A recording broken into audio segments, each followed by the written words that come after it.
आपको घर में जो है वो तमाम आपको जो है वो घर में तमाम फैसिलिटीज अवेलेबल है। I use to go to library. Usman और मैं जो है वो लाइब्रेरी पढ़ते रहे हैं ब्रिटिश काउंसिल में। और हमने वहाँ से तैयारी की। वहाँ पे जाके जो है वो उसका मकसद ये है कि आप जब कंफर्ट जोन से बाहर होते हैं तो आपको पता है कि आपने पढ़ना है। तो 6 आवर्स आर इनफ। और आपका जो स्टडी प्लान है वो इस तरह का हो कि अगर आप CSS की तैयारी स्टार्ट कर रहे हैं तो पहला जो आपका फोकस हो वो हो इंग्लिश और पाकिस्तान अफेयर्स। क्योंकि जब ये दो चीज़ें आपकी हो जाएंगी तो बाकी तमाम चीज़ें आपके लिए चाहे वो ऑप्शनल सब्जेक्ट्स हैं या बाकी सब्जेक्ट्स हैं वो आसान हो जाते हैं। इंग्लिश जो है वो हर सब्जेक्ट में जो है वो आपको हेल्प आउट करा रही है। चाहे वो इस्लामियात है, करंट अफेयर्स है, पाकिस्तान अफेयर्स है, पॉलिटिकल साइंस है, IR है। तो आपकी इंग्लिश अगर बेहतर नहीं है तो इट मीन्स कि आप जो है वो अच्छा परफॉर्म नहीं कर सकेंगे। और उसके अलावा पाकिस्तान अफेयर्स है वो आपकी जो नॉलेज बेस है उसको डेवलप करेगा। और वो नॉलेज बेस जो है वो आपको ऐसे में, करंट अफेयर्स में और बाकी सब्जेक्ट्स में हेल्प करेगी। तो इसका अच्छा एक प्लान इसमें बनाएं। सर्विसेज एडी के पीछे जो है वो हमने एक प्लान बनाया था, वो अवेलेबल है, फोटोज में आपको मिल जाएगा। उस प्लान को फॉलो करें तो काफ़ी हेल्पफुल होगा उसके लिए। मैं शेयर कर दूँ आपके साथ एक सेकंड। सर और एक सर सवाल है जी 1 by 1 काइंडली। बेस्ट अप्रोच क्या होती है? डेली का सिंगल सब्जेक्ट पढ़ेंगे, कोई मल्टीपल सब्जेक्ट्स डेली पढ़ें? अच्छा इसमें देखिए आपका क्वेश्चन जो है वो अच्छा है। जी इससे पहले असान एक चीज़ और ऐड करना चाहूँगा कि मैंने इसमें कुछ आपके कमेंट्स ऐड किए हैं, कमेंट्स पढ़े हैं। उसमें कुछ स्टूडेंट्स का ये क्वेश्चन था कि बुक बता दें, बुक कौन सी है। बुक हमने यहाँ पे मैंने इसलिए पेस्ट किया ताकि आप लोग देखें, और it is very good book. ये यहाँ पे आप बुक इसलिए हम शेयर कर रहे हैं कि आप लोग जो है ना वो GRE मैं खुद सुनता रहा हूँ, मुझसे GRE भी नहीं याद होती थी, ठीक है। आई गॉट 18th पोजीशन और मैंने कोई GRE के वर्ड्स नहीं याद किए, ना ही मैंने precis I got like in precis I got 72 marks. So मैंने उसमें कोई ऐसी चीज़ें नहीं याद की जो इतनी की टेक्निकल हो। अब ये बुक का जो है हमने फर्स्ट एक्टिविटी शेयर की है। अब जो जिन लोगों के पास बेसिक आइडिया है प्रेसी तैयार करने का, ग्रामर तैयार करने का, वो खुद ही देख सकते हैं कि हम चीज़ों को कैसे जो है ना वो फर्दर तैयार करते हैं। उसके बाद अभी अरसलान जब अपनी प्रेसी की क्लास की ओरिएंटेशन देगा तो उसमें ये चीज़ें आपसे फर्दर एक्सप्लेन की जाएंगी, आपसे डिस्कस की जाएंगी। इसके अलावा एक और क्वेश्चन था कि जी जॉब के साथ किस तरह टाइम मैनेज किया जाता है। Very good question. अब देखिए सर यहाँ मैं अगर क्वेश्चन मैं करना चाहता हूँ। जी जी एक सर मिनट आप बात ओरिएंटेशन से रिलेटेड क्वेश्चन करना चाहता हूँ कि ओरिएंटेशन की क्लास कब होगी और उसका थोड़ा सा ऐसे और प्रेसी कौन। आपकी आवाज़ जो है ना वो कट रही है, मैं अभी ज़रा आपको बता दूं, उसके बाद फिर हम जो है ना वो करते हैं। इसमें सबको जो नहीं ज्वाइन कर सके उनको रिकॉर्डिंग मिल जाएगी। मैंने रिकॉर्डिंग लेट स्टार्ट किया है, सॉरी फॉर दैट। हमारा जो इंट्रोडक्शन है उस रिकॉर्डिंग में नहीं आएगा। अच्छा एक क्वेश्चन था कि जॉब के साथ किस तरह प्रिपेयर किया जाए। जॉब के साथ प्रिपेयर आप इस तरह कर सकते हैं। वी हैव अ कोलीग, और मेरा अपना एक्सपीरियंस ये है कि I use to study only for 5 to 6 hours a day. और जो मेरी वर्किंग आवर्स होते थे वो होते थे 8 to 9 आवर्स, और 24/7 था। मतलब I do not take any of even on Sunday as well, क्योंकि मेरा जो मैनेजमेंट का काम था एजुकेशन सर्विसेज का, इट वाज क्वाइट एक्सटेंसिव और ब्रॉड है। आज भी मेरे पास अभी मैं साथ साथ जो है उसको भी मैनेज कर रहा हूँ। So it requires a lot of time and energy. तो मैंने जॉब के साथ, अगर मैं कहूँ कि मैंने जॉब के साथ नहीं किया तो it would be wrong. I manage it with my job. इसके अलावा जो मेरा एक कोलीग है वकार, he got 61th position with us in CSS 2020 in his first attempt। और वो जो है वो उसकी जो जॉब आवर्स थे वो थे 9 AM to 6 PM, और वो घर आके जो है वो पढ़ता था। सो द मेन थिंग कि आपको डेडिकेशन होनी चाहिए, मोटिवेशन और राइट डायरेक्शन होनी चाहिए। अब जो कहते हैं कि हम 3 months में 4 months में जॉब के साथ तैयारी कर लेंगे, तो मेरे ख्याल से वो ज्यादती है। वो आप लोगों के साथ भी ज्यादती है। वो ज्यादती इस लिहाज से कि देखिए 3 to 4 months में आपकी तैयारी तो हो जाएगी कि आप चलें पास हो जाएं if you are lucky, but the main thing you need education. Not only education but you need good education in the good group, in the better group, ठीक है। तो उसके लिए कुछ एक वर्किंग रिक्वायर्ड होती है, एक स्ट्रेटेजी रिक्वायर्ड होती है। तो वो स्ट्रेटेजी यही है कि आपने जिस तरह एक और क्वेश्चन किया कि डेली के कितने सब्जेक्ट्स पढ़े जाएं। अब डेली के आप जो हैं वो मैक्सिमम जो हमारा ब्रेन उसको एक्सेप्ट कर सकता है, वो मैक्सिमम 3 चीजें आप एट अ टाइम कर सकते हैं। इंग्लिश तो आपने डेली करना है, तो 1 चीज माइनस होगी, बाकी रह गई 2 चीजें। एक कंपलसरी में से उठा लिया करें, एक ऑप्शनल में से उठा लिया करें। तो इस तरह चीजें मैनेज होती हैं। अच्छा जी एक उस्मान क्वेश्चन है यहाँ पे रिगार्डिंग बुक्स के हवाले से। अच्छा, एक सजेशन जो है वो एस्पायरेंट्स को आप मेरे बैकग्राउंड में देख सकते हैं, एक काफ़ी बुक्स अवेलेबल हैं। तो बुक्स पढ़ना जो है उनका आपको बेनिफिट लाजमी होता है। I can recommend you some good books. For example, there is a book written by Victor Nixon, जो अमेरिकन प्रेसिडेंट थे, लीडर्स नाम है बुक का। तो ये काफ़ी अच्छी किताब है आपकी इंग्लिश को इम्प्रूव करने के हवाले से। Second, there is a book available, Animal Farm by George Orwell. तो ये बुक्स रिकमेंड करने का मकसद ये है कि आपका जो, क्योंकि अगर आप अच्छा पढ़ेंगे तभी जो है वो आप अच्छा लिख सकते हैं। तो ये बुक्स जो है इनका जो रिटन एक्सप्रेशन है, आप जब इन्हें पढ़ेंगे तो आपको पता लगेगा कि इस तरह लिखा जा सकता है, इसी तरह जो है वो हम जुमलों को जो है वो कंटिन्यू कर सकते हैं, फ्लूइडिटी इस पर लेके आ सकते हैं अपने सेंटेंसेस में। तो अभी हम थोड़ी देर तक जो है वैसी का सेशन स्टार्ट करेंगे। सर तो जब हम जी सर जब हम बुक या डॉन का न्यूज़पेपर पढ़ते हैं, उसमें जो एक्सप्रेशन लिखे होते हैं उन्हें अंडरस्टैंड करने की कोशिश कर रहे होते हैं, अगर इफ वाला कोई सेंटेंस है वो डिफरेंट तरह से लिखा होता है और वहाँ बड़ी कंफ्यूजन हो रही होती है कि यहाँ किसी और तरह लिखा जा रहा है, और हमें क्योंकि हर तरह का स्ट्रक्चर नहीं पता होता, और हम वो स्ट्रक्चर ही अंडरस्टैंड करने में हमें बड़ी मुश्किल हो रही होती है। ये प्रॉब्लम किस तरह सोल्व होगी? देखिए, जहाँ तक डॉन न्यूज़पेपर वाली बात है, तो डॉन में जो है वो अच्छी वोकेबलरी इस्तेमाल होती है, लेकिन उससे आप काम पड़ जाता है। बजाय कि आप डॉन को जो है वो फोकस करें, मेरा मशवरा ये होगा कि आप ये जो वोकेबलरी बुक है इसको आप रोजाना जो है वो सॉल्व करें। इसमें जो है वो 175 एक्टिविटीज़ हैं, और रोजाना जो है आप एक एक्टिविटी जो है वो अपने जेब में रखें। तो आप देखेंगे कि इसके साथ साथ जब आप अखबार पढ़ेंगे ना, तो आप वो महसूस होगा कि जो वर्ड्स हम वोकेबलरी में पढ़ रहे हैं वो ऑटोमेटिकली जो है वो न्यूज़पेपर में आ रहे हैं।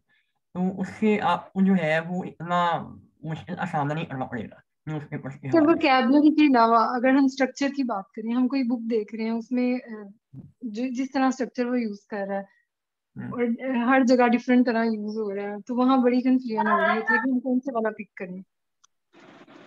नहीं, आप इसकी कोई पर्टिकुलर एग्जाम्पल अगर आप दे सकते हो मुझे, क्योंकि मुझे समझ नहीं आ रहा आपका क्वेश्चन इस हवाले से आप बता रहे हैं। तो स्ट्रक्चर के लिहाज से बात कर रही हूँ कि अगर एक हम सेंटेंस बना रहे हैं, वो सेंटेंस डिफरेंट तरह से बन सकता है, और जब हम कोई न्यू एक वे देखते हैं उसको अरेंज करने का, तो वहाँ बड़ी कंफ्यूजन होती है कि इस तरह भी लिखा जा सकता है और वहाँ नहीं कोई गलती ना हो रही हो। नहीं, ऐसी नहीं ना, अब एक सेंटेंस को हम एक यानी ये बात को हम मल्टीपल वेज में कर सकते हैं, ठीक है। और इसमें मेरा ख्याल से कोई ऐसा मुझे नहीं है। तो इसमें जब आप बात कर रहे हैं कि एक सेंटेंस अगर आपने एक तरीके से लिखा है और किसी और जगह पे जो है वो दूसरे स्टाइल में लिखा हुआ है, तो ये पॉसिबल है। लेकिन उसका जो स्ट्रक्चर है, उसकी जो ग्रामर है, यानी सब्जेक्ट वर्ब एग्रीमेंट है, वो ठीक हो, तो वो जो है आई थिंक ये वो आता है जब आप असेसमेंट करवाते हैं अपनी। रेगुलर असेसमेंट के साथ ही जो है वो आप चीज़ों को जो है इम्प्रूव कर सकते हैं। सर मैं उर्दू से रिलेटेड क्वेश्चन करना अच्छा चाहता हूँ। सर, आपने मेंशन किया कि आप 6-7 घंटे पढ़ते थे, तो आपकी एफिशिएंसी क्या होती थी कि आप एक दिन में कितने टॉपिक कर लेते थे? मतलब 6-7 घंटे में हमसे तो कोई एक सब्जेक्ट का एक ही टॉपिक होता है, या अगर आपको फुल हर डायमेंशन में कवर करना है तो 2 सब्जेक्ट, तो उसके लिए थोड़ा ज्यादा टाइम लगता है हमें। तो आप कैसे ये मैनेज करते थे कि 2 जी, सब्जेक्ट भी कर लें? बिल्कुल आपकी बात ठीक है। ये एक 6 आवर्स में होता है, एक टॉपिक हो जाए बड़ी बात है। लेकिन वो टॉपिक जो आपने 6 घंटे में करना है, उसके बाद आप उसको दोबारा करने की जरूरत ना पड़े, ठीक है। बजाय कि आप 6 सब्जेक्ट को इकट्ठा लेके चलें, बेहतर है एक सब्जेक्ट को पकड़ें, उसको खत्म करें और अगला सब्जेक्ट लें। एट टाइम आप 6 से 7 सब्जेक्ट चला ही नहीं सकते। कोशिश करें कि आप जो है वो 2 से 3 सब्जेक्ट जो है उनको लेके चलें, क्योंकि इससे ज़्यादा जो है वो ह्यूमनली इम्पॉसिबल है। सर मैं उर्दू से रिलेटेड क्वेश्चन करना चाहता हूँ। और सर, आप एक टॉपिक को कितना पढ़ते थे? मैं कितने सोर्सेज एक टॉपिक के लिए एवरेज रेफर करते थे?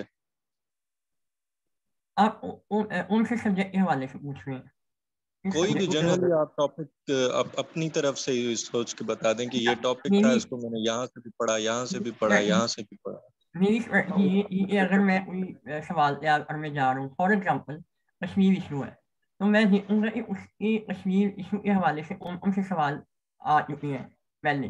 तो मेरी कोशिश ये होती थी कि पास पेपर निकाल के जो सवाल पहले पूछे गए हैं उसी टॉपिक के हवाले से उनको तैयार किया जाए। फॉर एग्जाम्पल पॉलिटिकल साइंस में फिलोसफर्स हैं, और अब कार्ल मार्क्स पढ़े हम, तो कार्ल मार्क्स के ऊपर जो क्वेश्चंस आ चुके हैं पहले, मेरा काम था कि मैं पहले वो याद करूँ। फॉर एग्जाम्पल डायलेक्टिकल मटेरियलिज्म है, उसके अलावा जो है थ्योरी ऑफ सरप्लस वैल्यू है, तो जो क्वेश्चंस पास पेपर में आ चुके हैं पहले वो तैयार होंगे, उसके बाद जो है वो आप बाकी चीज़ें देखिए। क्योंकि आपने पेपर में जो क्वेश्चंस आते हैं नॉर्मली एंगल्स जो है वो तीन ही होते सेम रहते हैं, ठीक है, आइडियाज वही होते हैं। तो बेहतर है कि आप पास पेपर को पहले स्टडी करें और फिर जो है वो उस टॉपिक को आप पढ़ें। अस्सलाम वालेकुम सर। जी वालेकुम। सर मेरा क्वेश्चन ये है कि what was your strategy for securing maximum marks in PMS general knowledge paper? अच्छा, ईएमएस जो है उसका जीके काफी लोगों ने ये सवाल पूछा है, उसकी बड़ी क्लियर स्ट्रेटजी है। मैंने जो बुक्स यूज की, एक बुक है encyclopedia of general knowledge, mister सुभान की बुक अवेलेबल है। वो अच्छी खासी जो है उसका साइज है बुक का, लेकिन उस बुक में तमाम मटीरियल अवेलेबल है। उस बुक के साथ साथ जो है वो पास पेपर्स अवेलेबल हैं, model papers by the same author. तो मेरे ख्याल से ये दो बुक्स जो हैं ये काफ़ी हैं जीके के हवाले से। लेकिन इसकी स्ट्रेटजी आपने ये अडॉप्ट करनी है कि जो चीज़ आप पढ़ रहे हैं, अब अगर आपने 100 चीज़ें पढ़ी है ना, तो 100 में से 60-70 आपको आती हैं, 60-70 आपको पता होता है, 30-40% चीज़ें आपको नहीं आती। तो वो जो चीज़ें हैं वो आप एक अलहदा जो है वो रजिस्टर बनाएं जिसमें आप उनको नोट करें, ताकि जब आप रिवाइज करें अपनी चीज़ों को तो आप सिर्फ उन्हें पढ़ें, दोबारा पूरी किताब को आपको ना पढ़ना पड़े। तो ये दो बुक्स हैं मेरे ख्याल से काफ़ी हैं जीके के हवाले से। सर ऑथर रिपीट करेंगे? मिस्टर ये सुभान, SUBAN। ये जो बुक्स हैं ये मैं यहाँ पे लिख सकता हूँ। अरसलान कौन सी बुक बता रहे हैं, finally repeat. Encyclopedia of General Knowledge by Mr. Subhan, and model papers हैं PPSC की बाय मिस्टर सुभान, सेम ऑथर है। सर मेरा एक क्वेश्चन था। जी सर मेरा क्वेश्चन था कि अब मैं जब करंट अफेयर्स का फॉर इंस्टेंस कोई टॉपिक, अब एक तो कि मैं करंट अफेयर और एसे को साथ लेके चलना चाहता हूँ कि वहाँ से मैं मटेरियल एक्सट्रैक्ट करूँ जो मैं अपने एसे के अंदर भी यूटिलाइज कर सकूँ, मगर मुझे करंट अफेयर में मसला ये आता है कि फॉर इंस्टेंस कोई सवाल है, जिस तरह आज मैं सवाल सर्च कर था, implications on Indo Pak relations of the US withdrawal from Afghanistan, तो उसमें रिसर्च करने में इतना टाइम लग जाता है कि आपको पिन पॉइंट जो होते हैं उनकी इम्प्लीकेशंस इतनी मिल नहीं रही होती। तो उस सेंस में आप किन रिसोर्सेज को ऑनलाइन ज्यादा कंसल्ट करते थे? अच्छा, इसमें एक बड़ा एक बात है, आज उस्मान का जो सेशन है वो चल रहा है करंट अफेयर्स के हवाले से, और he was also my mentor for current affairs. और जो उस्मान का जो इन डेप्थ एनालिसिस है करंट अफेयर्स के हवाले से, वो आई वुड सजेस्ट कि आप जो है उस्मान को ज्वाइन करें। और उसके अलावा जो सोर्सेज अवेलेबल हैं ये बात ही कहने में टाइम लगता है। For example foreign policy magazine है, फॉरेन अफेयर्स मैगजीन है, इकोनॉमिक्स का मैगजीन है, उसमें से आपको डाटा निकालना पड़ता है, तो ये टाइम टेकिंग एक्टिविटी है।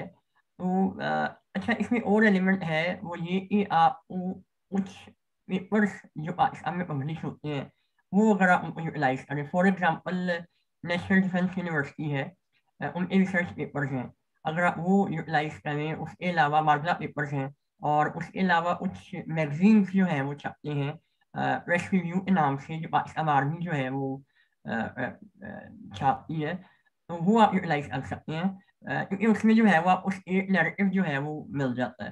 तो आई वुड सजेस्ट कि आप इनको पढ़ें, टाइम टेकिंग एक्टिविटी तो बिल्कुल है ये, और अगर आप उस्मान का सेशन ज्वाइन करेंगे तो मेरे ख्याल से वो इनफ है CSS के हवाले से। अच्छा, ये जो आपका क्वेश्चन था इसमें मैं आपको फर्दर आंसर करता जाऊँ इसका, कि आपने पूछा है कि जी Indo removal withdrawal of US forces from Afghanistan and its impact on Indo Pak relations.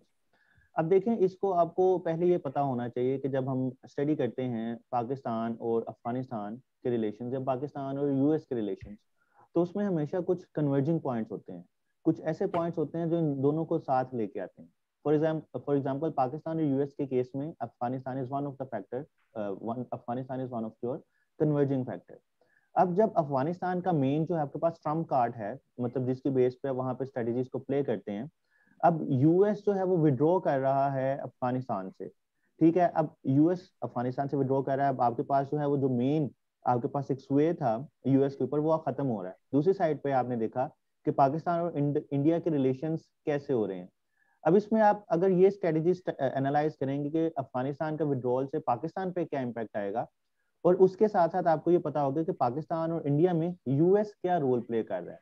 अब देखें यूएस जो है वो पिवट एशिया पॉलिसी यूज कर रहा है, अब उसमें इंडिया को एम्पावर कर रहा है, तो डेफिनेटली पाकिस्तान जो है उसके अगेंस्ट होगा ये। तो इन सब चीजों को जब हम एनालाइज करते हैं, it is quite a lengthy discussion जो हमने अभी पीछे रिसेंटली मैंने एक लेक्चर में की है। तो अगर वो सबको आप उसको रीड करें और बैठें सुकून से ब्रेनस्टॉर्मिंग करें, 5 to 10 मिनट स्पेंड करें। सबसे पहले आपने ये नहीं करना है कि आप डायरेक्टली सर्च करने लग जाएं यही चीज गूगल पे, तो आपको कोई आंसर नहीं मिलेगा। आपने सबसे पहले डिफरेंट डोमेन्स देखनी है, सर्च करना है, आप ब्रेनस्टॉर्मिंग करें, आउटलाइन बनाएं कि आपने किन पैरामीटर्स पे सर्च करना है, कौन कौन सी ऐसी चीजें हैं जो आपको रिक्वायर्ड है, और एट द एंड आप कंक्लूजन पे लेके आए। ठीक है, एक थीसिस स्टेटमेंट बताएं कि ये चीज आपने एनालाइज की है, ये मेन आउटपुट होगा यूएस विड्रॉल का, और ये इम्पैक्ट होगा पाकिस्तान इंडिया के रिलेशंस पे। तो इस तरह बेसिकली आप जो है वो क्वेश्चन को एक बेहतर तरीके से एनालाइज कर सकते हैं। नेक्स्ट क्वेश्चन, ये महनूर ने काफी टाइम से हैंड रेज किया हुआ है। Mahnoor, can you please raise your question? अस्सलाम वालेकुम। वालेकुम सलाम। अच्छा, basically I have two questions. One is ke 4 years is a very long journey, right? So what kept you guys motivated throughout? और दूसरा सवाल ये है कि mister Aslan have mentioned few books, और जैसे कि हम काफ़ी बुक्स पीछे भी देख सकते हैं, तो there are two categories of students. एक वो जो शुरू से बहुत बुक्स पढ़ने की आदी होते हैं, और एक वो होते हैं जो कि out of the blue start करते हैं तैयारी। तो अगर किसी की शुरू से इतनी बुक्स पढ़ने की आदत नहीं है तो वो क्या करे? बस ये दो सवाल है। I think Aslan can answer it better. Yes, Aslan, please. अच्छा, बुक्स के हवाले से आपकी बात ठीक है कि पहले अगर आपको नहीं शौक पढ़ने का, लेकिन बात ये है कि आपको डेवलप करना पड़ेगा, ठीक है। और once you develop this activity, तो फिर आपकी जान छुड़वाना जो है मुश्किल हो जाएगा। किताबें जो है वो जितनी हो सके पढ़ें। शुरू में जो है वो आप मिसाल के तौर पर अगर आप एक बुक उठाते हैं और आप जो है वो एक क्या नाम है, एक पेज पढ़ सकते हैं, 2 पढ़ सकते हैं, लेकिन ये एक जो है ये टाइम टेकिंग एक्टिविटी है। मतलब ऐसे जो टाइम आपका जो स्टेमिना है बुक रीडिंग का, इट विल ऑटोमेटिकली इम्प्रूव। और दूसरा क्वेश्चन क्या था वाला, इस हवाले से था मुझे। मोटिवेशन। मोटिवेशन जो है ये आपको उन लोगों के साथ जो है वो उतना बैठना चाहिए जो आपको मोटिवेटेड रखे। ये सबके लिए ये पैगाम जो है, ये सबसे मेन चीज़ ये है मोटिवेशन CSS जर्नी के हवाले से। क्योंकि ये 1 साल तो रिजल्ट आने में लग जाता है, और आगे 5-6 माह जो है वो इंटरव्यू का प्रोसेस, तो ये बड़ा लेंथी प्रोसेस है। तो आपके आसपास के जो लोग हैं, जो आपकी सराउंडिंग्स में लोग रहते हैं, वो ऐसे लोग हों जो आपको मोटिवेट करें। मैं और उस्मान जो है हमने तैयारी की, हमारे साथ कुछ और दोस्त अवेलेबल थे, तो हमने जो है एक दूसरे को मोटिवेट रखा। क्योंकि ये ऐसा प्रोसेस है, इसमें आप जो है ये आप जो है टाइम ऐसा फेज ऐसा आता है कि आप कहते हैं कि नहीं भाई ये तो इम्पॉसिबल है। तो आपके जो पेरेंट्स हैं, आपके जो दोस्त हैं, वो आपको मोटिवेट रख सकते हैं, और रिजल्टली आप भी उन्हें मोटिवेट करें। इसके अलावा इसका जो है वो कोई सोल्यूशन अवेलेबल नहीं है, क्योंकि ये ऐसी जर्नी है, थका देने वाला अमल है ये। लेकिन और एक बात ये है कि पढ़ने के साथ साथ जो है वो डिफरेंट एक्टिविटीज में अपने आप को इंगेज करें। कोई एक्स्ट्रा करिकुलर एक्टिविटीज हैं, फॉर एग्जांपल आप मूवीज देखें, अगर आप स्पोर्ट्स में हैं तो आप स्पोर्ट्स खेलें, ताकि आपका जो ध्यान है वो एक बैलेंस अप्रोच रहे।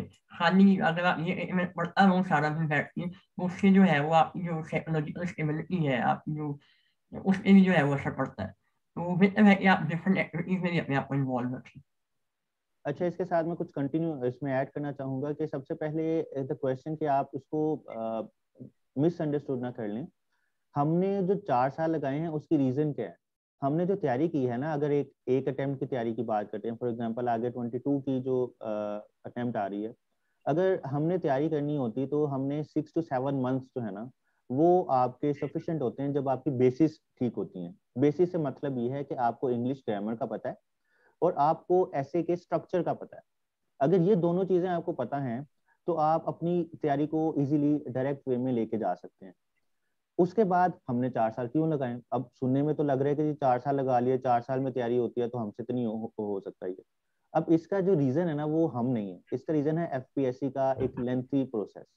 हमने 2017 मई जून में तैयारी स्टार्ट की मे बी, अब उसमें फरवरी 2018 में हमने अपीयर हुए सीएसएस के लिए, ठीक है। अब देखें इसमें काउंट कर लें कितने मंथ्स बनते हैं, इतने मंथ्स में हमने तैयारी की। अब उसके बाद देखें हमने तैयारी छोड़ दी ना, जब आप पेपर दे देते हैं तो आप रिलैक्स होते हैं। मैंने अपना कुछ किसी और डायरेक्शन में फोकस किया, अरसलान को बुक रीडिंग का शौक था, अरसलान ने साथ साथ अपनी फ्रीलांसिंग जो मैनेजमेंट करता था, प्रोजेक्ट्स करता था, उसने वो किए, ठीक है। उसके बाद जब हमारा रिजल्ट आया सितंबर में मे बी, तो सितंबर में रिजल्ट के बाद एक इंटरव्यू का एक अलग फेज होता है, ठीक है, उसमें ये रिटन वाली तैयारी नहीं होती। तो हमने इंटरव्यू की तैयारी की। अब मेरा इंटरव्यू शेड्यूल था 2019 के मार्च में, 21 मार्च को मेरा इंटरव्यू था, और इस्लान का मे बी फरवरी में था इंटरव्यू। अब देखें अगली अटेम्प्ट तो हमारी चली गई, ठीक है, हमें नहीं पता था कि रिजल्ट क्या आएगा। We had 576 qualified with us, so it was an uncertain time, and then we got the result in May 2019। So you see कि 2 इयर्स जो है वो इसी तरह लग जाते हैं एक प्रोसेस के अंदर। द जो आपका प्रिपरेशन टाइम होता है it is only 6 to 7 months for serious candidates, जिनको अपनी डायरेक्शन का पता है। जिनको डायरेक्शन का नहीं पता उनके लिए तो फिर एक लेंथी टाइम गुजरता रहता है। वो एक अटेम्प्ट देते हैं, दूसरे अटेम्प्ट देते हैं, क्वालिफाई नहीं कर सकते। उनको बेसिक जो मसला आता है वो उनकी डायरेक्शन में होती है। उनको ऐसे का नहीं पता होता कैसे लिखना है, उनको प्रेसी का नहीं पता होता, बेसिक चीजें नहीं पता होती। अब ऐसे प्रेसी में वो निकल जाते हैं कई दफा, तो वो किसी ऑप्शनल में फ्लंक कर जाते हैं। अब वो जो है वो कुछ रीजन हैं बियॉन्ड आवर कंट्रोल, क्योंकि उसमें लक फैक्टर भी चाहिए, और कुछ ऐसी रीजन हैं कि आपने हर सब्जेक्ट को ना इस तरह प्रिपेयर करना है कि आपने उसमें टॉप करना है, ठीक है। क्योंकि कई दफा सब्जेक्ट टारगेट भी होते हैं। जब टारगेट हो जाए कि आपने इसके इस तरह प्रिपरेशन हो कि आपके एटलीस्ट 33 मार्क्स आ जाएं, तो it would be sufficient enough.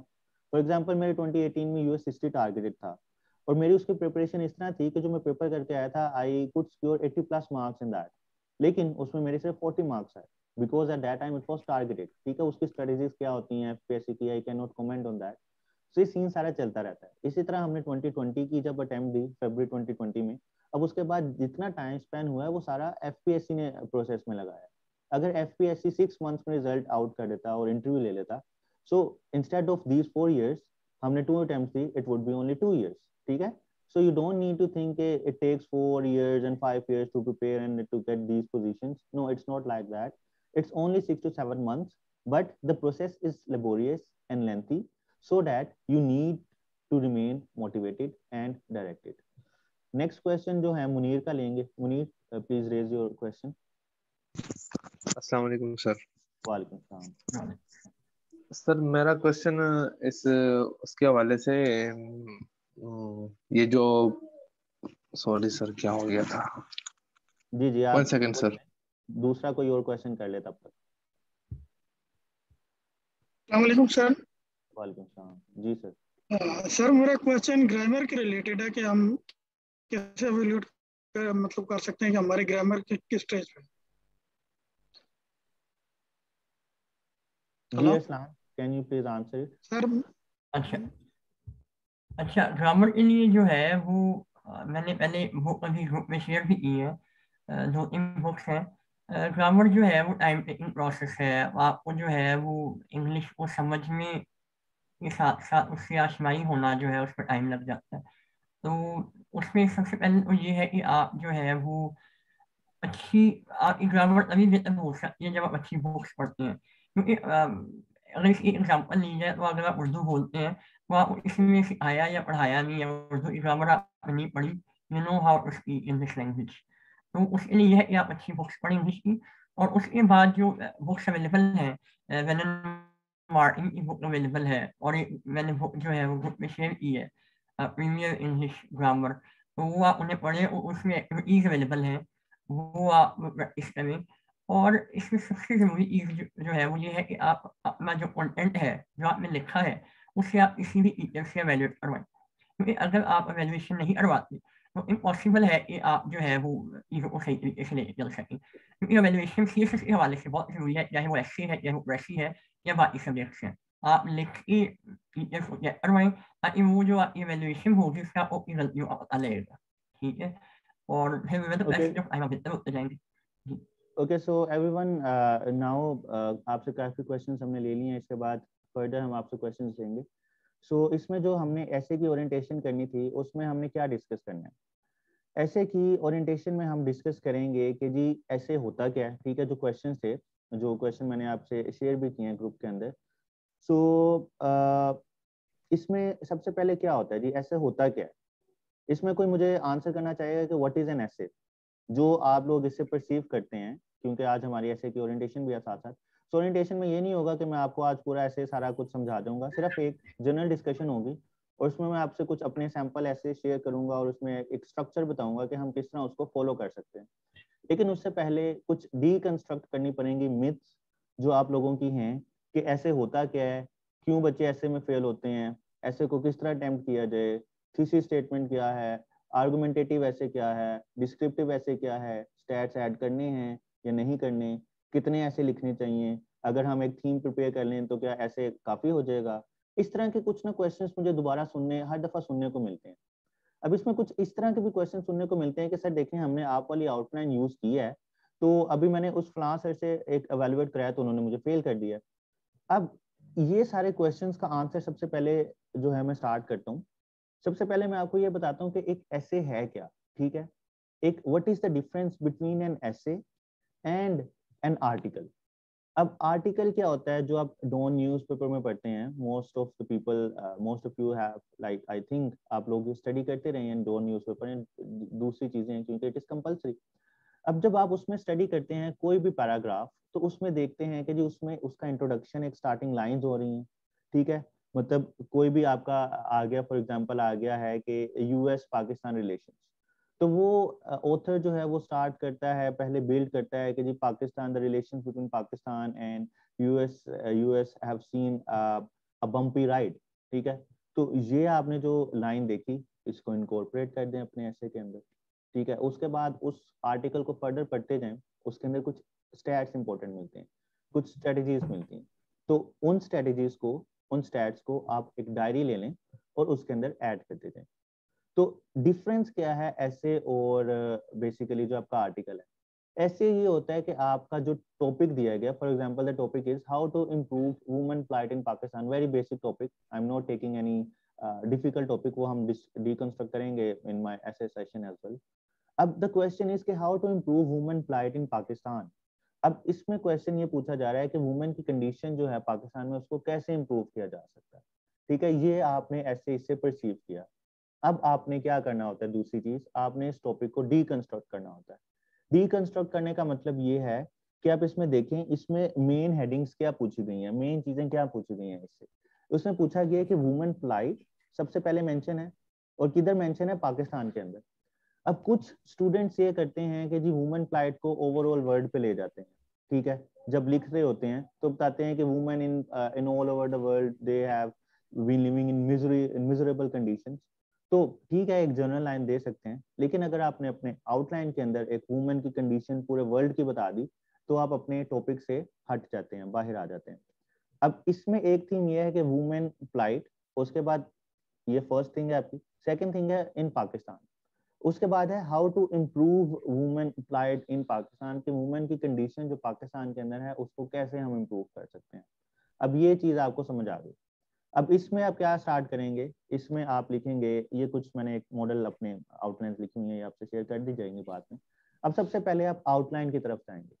Outline हम क्यों लिखते हैं जी ऐसे के अंदर, आउटलाइन आउटलाइन हम इसलिए लिखते हैं कि जी एग्जामिनर को हम फैसिलिटेट कर सकें कि ये हमारा ऐसे अगर आप पढ़ने जा रहे हैं, अगर जैसे कोई बुक पढ़ते हैं तो उसमें प्रीफेस लिखा होता है, इसी तरह हम ऐसे में जो हम लिखेंगे, हम एग्जामिनर को बताते हैं कि जी ये हमारी आउटलाइन है, हमने अपना ऐसे इसके अकॉर्डिंग लिखा हुआ है। तो काइंडली आप ऐसे पढ़ने से पहले थोड़ी सी हमारी आउटलाइन अगर देख लेंगे तो इसमें आप ज्यादा फैसिलिटेट होंगे। अब उससे फायदा क्या होता है, अगर आपकी आउटलाइन टू द पॉइंट है, रेलिवेंट है, ग्रामेटिकल मिस्टेक्स उसके अंदर नहीं है, तीन चीजें हैं। आपकी आउटलाइन क्या होनी चाहिए, outline should be to the point. I have turned on my video because I'm writing over there. So outline should be to the point. To the point मतलब ये है कि आपके पास काफी ज्यादा नॉलेज होता है कि जी हम इसके अंदर ये चीज ऐड कर दें, इसके अंदर फलानी चीज ऐड कर दें, कुछ किसी तरह चीजों को ना आप इनकॉर्पोरेट कर रहे होते हैं, जो जनरल चीजें हमने पढ़ी होती हैं कि सारी चीजें आ जाए, नहीं, इस तरह नहीं करना। आपने ऐसे को बनाना है आउटलाइन को टू द पॉइंट, कि जी उस पॉइंट से बाहर जो भी चीजें हैं वो उसके अंदर आई ना, माइनस आउट हो जाए। सेकेंड उसके ऊपर क्या है, उसके ऊपर ये है कि जी आउटलाइन आपके ऊपर जो है वो ब्रीफ होनी चाहिए।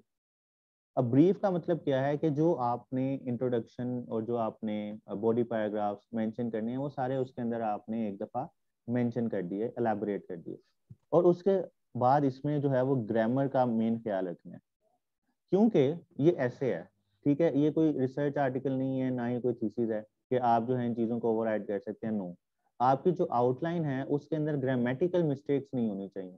अगर वहां पे ग्रामेटिकल मिस्टेक्स निकलती हैं तो वो एग्जामिनर को एक नेगेटिव इमेज आपका प्रोड्यूस करती हैं, और एग्जामिनर जो है वो क्रिटिकल हो जाता है आपके लैंग्वेज पे, क्योंकि ऐसे जो है बेसिकली आपके लैंग्वेज का टेस्ट है कि आप किस तरह इन अ गिवन टाइम किसी भी टॉपिक पे, क्योंकि टॉपिक्स आपको मेंशन तो नहीं होते, किसी भी टॉपिक पे आप उसको 360 डिग्रीज जो है वो उसको एलेबोरेट कर सकते हैं, पुट इन कर सकते हैं।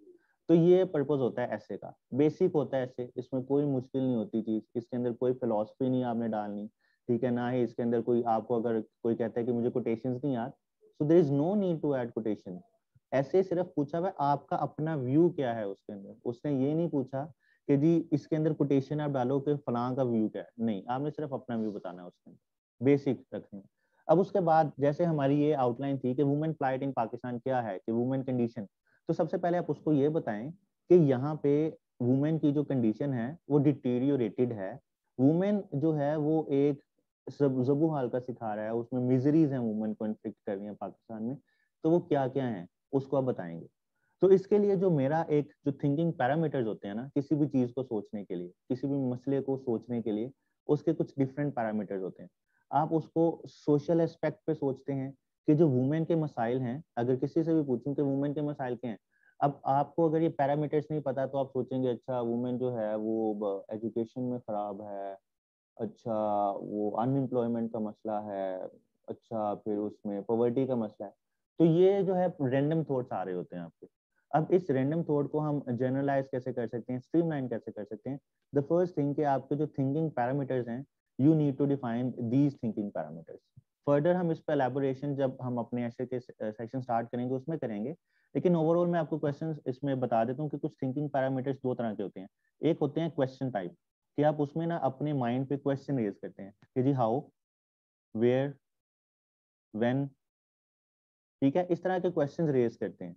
अब इन क्वेश्चंस को रेज करते हुए आप कुछ आंसर जो हैं वो प्रेजेंट करते हैं, ये एक फर्स्ट स्ट्रेटेजी होती है। ये स्ट्रेटेजी कुछ ऐसे पे यूज होती है और कुछ ऐसे पे स्ट्रेटेजी यूज होती है कि आप पैरामीटर्स देखें कि इन थिंकिंग पैरामीटर्स पे आप कौन कौन सी चीजें यूज कर सकते हैं। फर्स्ट पैरामीटर है कि सोशल डायनामिक्स, ये मैंने हेडिंग दी है, आपको पेपर में देने की जरूरत नहीं है, मैंने सिर्फ अपनी इजीनेस के लिए लिखी हुई है और अपने जो है वो एक अंडरस्टैंडिंग के लिए लिखी हुई है। अब सोशल पैरामीटर्स पे जाते हैं जब आप, तो देखते हैं कि जी वुमेन की सोशल लाइफ में ऐसी क्या चीजें हैं जो जिसकी वजह से वुमेन जो है वो ज़बूहाली का शिकार है। उसमें देखें, उसमें सबसे पहले लिखा हुआ है डोमेस्टिक वायलेंस अगेंस्ट वुमेन। अब मेरी जो स्ट्रेटेजी है ऐसे की, इसमें क्योंकि मैं एग्जांपल से बता रहा हूँ, ओवरऑल नहीं बता रहा कि इसमें ये चीज होनी चाहिए, एग्जांपल इसलिए ऐड किया ताकि आप लोगों को इसमें बेटर अंडरस्टैंडिंग हो। सबसे पहले आपने कुछ जो टीचर्स हैं वो रिकमेंड करते हैं कि आपकी कंप्लीट लाइंस होनी चाहिए। जो मेरा अपना पॉइंट ऑफ व्यू है वो ये है कि आपने फ्रेजेस यूज करनी है। फ्रेजेस का मतलब ये है कि एक देखे ना, ये ऐसे है, एक लिटरेचर टच आपने देना है, आपने उसको बताना है कि जी यू नो इंग्लिश, ठीक है। अब इसमें आपने क्या करना है, जब हम सोशल ग्रीवेंस बताते हैं, सोशल ग्रीवेंसेस बताते हैं, तो उसमें बताएंगे कि देखें जी डोमेस्टिक वायलेंस है वुमेन के अगेंस्ट। अब आप लिखें there is domestic violence against women, या आप लिख दें domestic violence against women, there are two things. अब when you write there is domestic violence against women, और if you write the lengthy sentence, ठीक है, अगर आपने 10 to 12 वर्ड्स इनकॉर्पोरेट कर दिए हैं उस लेंथी सेंटेंस में, so we are also human beings, there is a chance of error as well. The chance of error is related to grammar.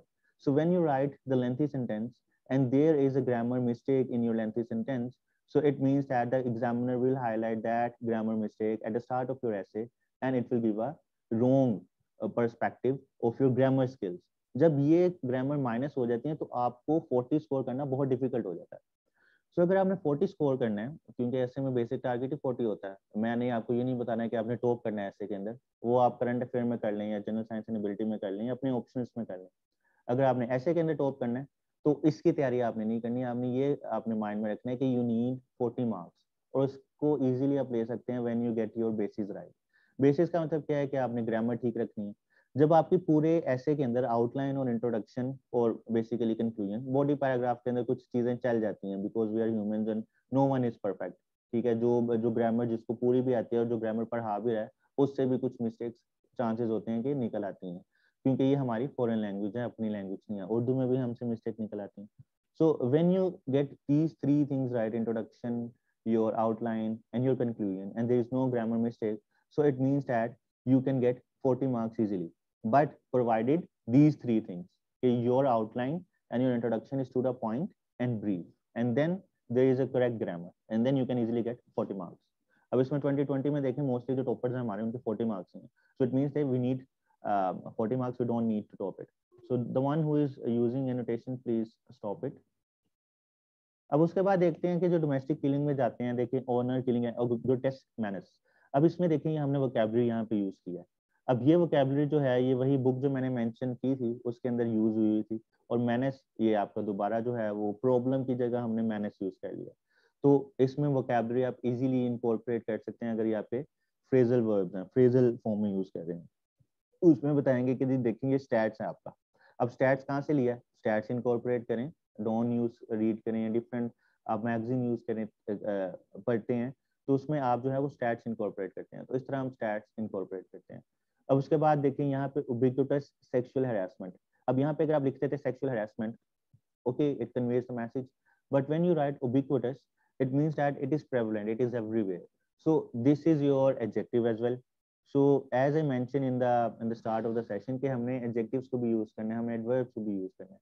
So this is how you can use your adjective. Ubiquitous, you use it before your main noun. Then prevalent acid attacks, rampant this sex slavery, and catcalling at workplace. So you see that in all of these 4 subheadings, we have used the adjectives. So the use of these adjectives are very important, and this thing actually actually beautify your outline. और जब आपकी outline जो है अच्छी बन जाती है, literary test आ जाता है, तो आपका जो मोर जो ऐसे है वो ऐसे लगता है as compare to any article और रिसर्च पेपर। अब उसके बाद देखिए women subjugation to customary laws, denial of basic human rights, persistent patriarchal norms, and then ये आपने सोशल पैरामीटर्स में डिस्कस कर लिया। Then you talk about the economic condition of women, ठीक है, सारी चीजें, ये कुछ स्टैट्स तो थे। उसमें लाजमी बात है कि पेपर में सारी चीजें आपको याद नहीं रहती। ये जब आपने एक टॉपिक तैयार करना है, एक आपने डोमेन तैयार करनी है, तो उसको आपने हर एंगल से तैयार करना है ताकि कुछ ना कुछ चीजें अगर आपके पास रह जाती हैं पेपर के अंदर, याद रह जाती हैं, so that will be sufficient enough. अब इसमें मेन चीज जो है वो ये देखें कि आप सब हेडिंग्स पे फोकस करें। Unequal wages and denial of fair wage, abysmally low women participation in workforce, and then corporate glass ceiling. So these are the catchy verbs. These are the catchy adjectives which actually highlight the beauty of your essay and outline. So this thing is my basic structure of your outline कि हम किस तरह outline बना सकते हैं। अब ये एक हमने outline discuss की woman वाली। Let's discuss literary outline, ठीक है, उसके अंदर देखते हैं क्या है। So this is our literary outline जिसके अंदर हमने लिखा हुआ है if winter comes can spring be far behind, ठीक है जी। अब इसको हम किस तरह डील करेंगे। अब इसमें थीसिस स्टेटमेंट में कुछ आप इसमें ना वो भी ऐड कर सकते हैं, कुछ आप इसमें कोटेशंस भी ऐड कर सकते हैं। ओके, अब इसमें चलते हैं आगे। अब ये जो थीसिस, ये जो लिटरेरी स्टेटमेंट होती हैं, लिटरेरी, ये kindly sorry to bother you. जी जी। So I had a question. Should I ask it later or should I ask it? Yes, you please write down your question, and then at the end of this discussion, I will open the questions for me. Okay. So हम questions जो हैं वो करेंगे बिल्कुल. Okay. There is no issue in that. अच्छा, इसमें जो आपके question हैं वो भी हम discuss कर लेंगे, तो आप अपने questions को kindly जो है वो note down कर लें। और एट द एंड जो इसमें मेरे से व्हाट्सएप नंबर मांग रहे हैं और ग्रुप का नंबर मांग रहे हैं, हम इसमें पूरा आपको जो है वो गाइडलाइंस दे दूंगा कि किस तरह you can approach us, not only for essay और passive but for any kind of consultancy. और ये सिर्फ कंसल्टेंसी उनको दी जाएगी जो सीरियस कैंडिडेट हैं। मैं कंसल्टेंसी उनको नहीं देना चाहता जो कहते हैं कि जी सीएसएस में कितने सब्जेक्ट्स होते हैं। लेकिन जब मेरा सीएसएस का रिजल्ट आया था ऑफ द टॉपिक, सॉरी, उसमें मुझे इतने मैसेजेस इस तरह आए कि यार मतलब व्हाट इज दिस, कि सीएसएस में कितने सब्जेक्ट होते हैं, सीएसएस में अप्लाई कैसे करना है, क्या Allahabad Iqbal open university CSS करवा सकती है। So these things actually demotivate us, ठीक है। तो इस चीज़ों को अवॉइड करें और कुछ आपके जो जेन्युइन कंसर्न है वो पूछ सकते हैं, ठीक है। तो ये जो आपका इस तरह फिर हम अगर आंसर नहीं करते तो हमारा इमेज बन जाता है कि यार ये इन्होंने सीएसएस क्या कर लिया तो सर पे चढ़ गए, तो इस तरह की चीज़ नहीं होती। तो जो मेरे से जो डायरेक्ट और जो एक डायरेक्टेड आंसर पूछता है, मतलब जो मुझे पता होता है कि इसको वाकई गाइडेंस चाहिए, तो उसका मैं लास्ट में आंसर देता हूँ। अब इसमें हम दोबारा ऐसे पे आते हैं। ये हमारा ऐसे है लिटरेरी टॉपिक। अब अगर आप ऐसे देखते हैं पेपर के अंदर, उसके अंदर 10 ऐसे होते हैं आपके, ठीक है। हर ऐसे में आपके उसमें देखेंगे कुछ लिटरेचर भी होते हैं और कुछ इसमें आर्गुमेंटेटिव भी होते हैं, कुछ करंट अफेयर के होते हैं और कुछ पाकिस्तान अफेयर से रिलेटेड होते हैं। अब इसमें आपके पास लिटरेचर भी आते हैं। अब कुछ लोग ऐसे हैं जिनको लिटरेचर का बड़ा शौक है, जो बर्ट्रैंड रसल पढ़ते हैं, जो चार्ल्स डिकन पढ़ते रहते हैं, या जॉर्ज ऑरवेल पढ़ते रहते हैं, ठीक है, या फ्रांसिस बैकन कैसे पढ़ लेते हैं। तो जब ये ऐसे पढ़ लेते हैं ना आप, तो आपका लिटरेचर जो है टेस्ट बहुत ज्यादा वाइड अप हो जाता है। अब मैं मैकेनिकल इंजीनियर हूँ, लेकिन मेरा टेस्ट जो है वो लिटरेचर की तरफ है। वो क्यों? क्योंकि मैं चीज़ों को रीड करता हूँ, मुझे मजा आता है चीज़ों को पढ़ने में। जब मैं लिखता हूँ, पैरालिज्म लिखता हूँ, एडजेक्टिव यूज करता हूँ, एडवर्ब यूज करता हूँ अपनी राइटिंग के अंदर, तो एक मुझे सेटिस्फेक्शन हो रही होती है।